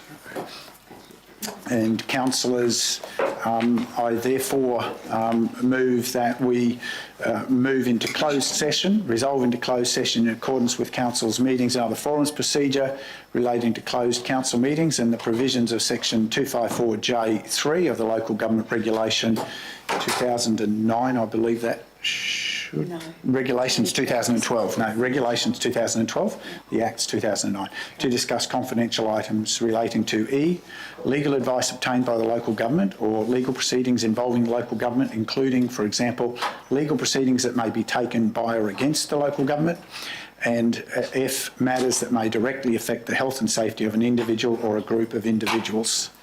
Seconder. Thank you, Councillor McConnell. Any questions to that? I don't have any discussion to it. I don't need to speak to the motion. Anyone wishing to speak against? Speak additionally? I put the motion. Those in favour?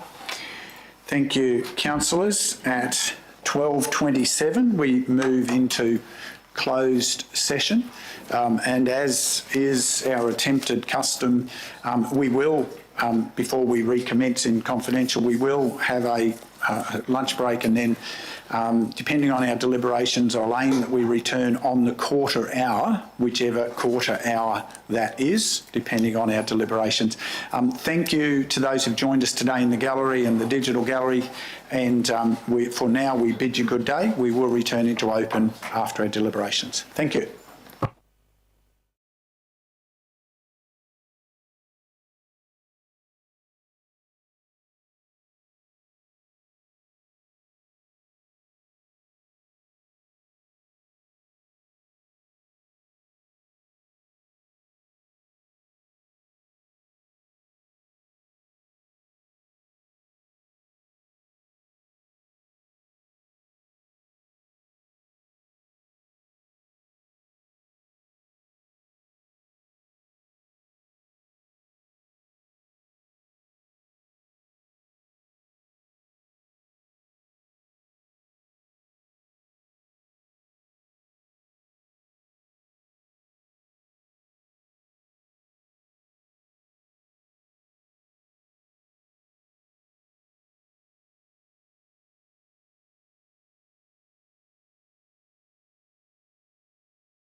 Thank you. Welcome back, councillors. I seek a motion to return to open session. Thank you, Councillor McConnell. Thank you, Councillor West. Those in favour? We're returned. Thank you to those in the gallery who are still with us. Councillors, I turn to Councillor West to introduce a motion for item 12.1. Thank you, Mayor. Excuse me. Item 12.1, request for legal assistance, which was discussed in closed session under S245J, brackets 3. 254. I said 254. Yep, 254. Keep going. You all right? Brackets E and F. And the motion I would like to put is that Council, in accordance with the Legal Assistance Policy and Guideline, number 1, approve the provision of legal assistance to the applicant council officer. Number 2, limit the amount of legal assistance provided to a maximum cost of $15,000, including any funds already provided. Number 3, require that the applicant council officer, upon a substantiated finding, repay to council all legal costs up to the total amount provided by council within 28 days of receiving the invoice from council. And number 4, oversight of the legal assistance be undertaken by the Principal Specialist, Governance and Assurance. Seek a seconder. Councillor Chalk, thank you. Any other discussion? You wish to speak to your motion, Councillor? No, thank you, Mayor. Anyone wish to speak against? Speak additionally? Put the motion. Those in favour? Carried. Oh, sorry, those against? Motion's carried. Division requested by Councillor Hay. Those in favour, Mayor, Divisions 2, 3, 4, 5, 6, against Division 1. Move to item 12.2. Councillor Enright.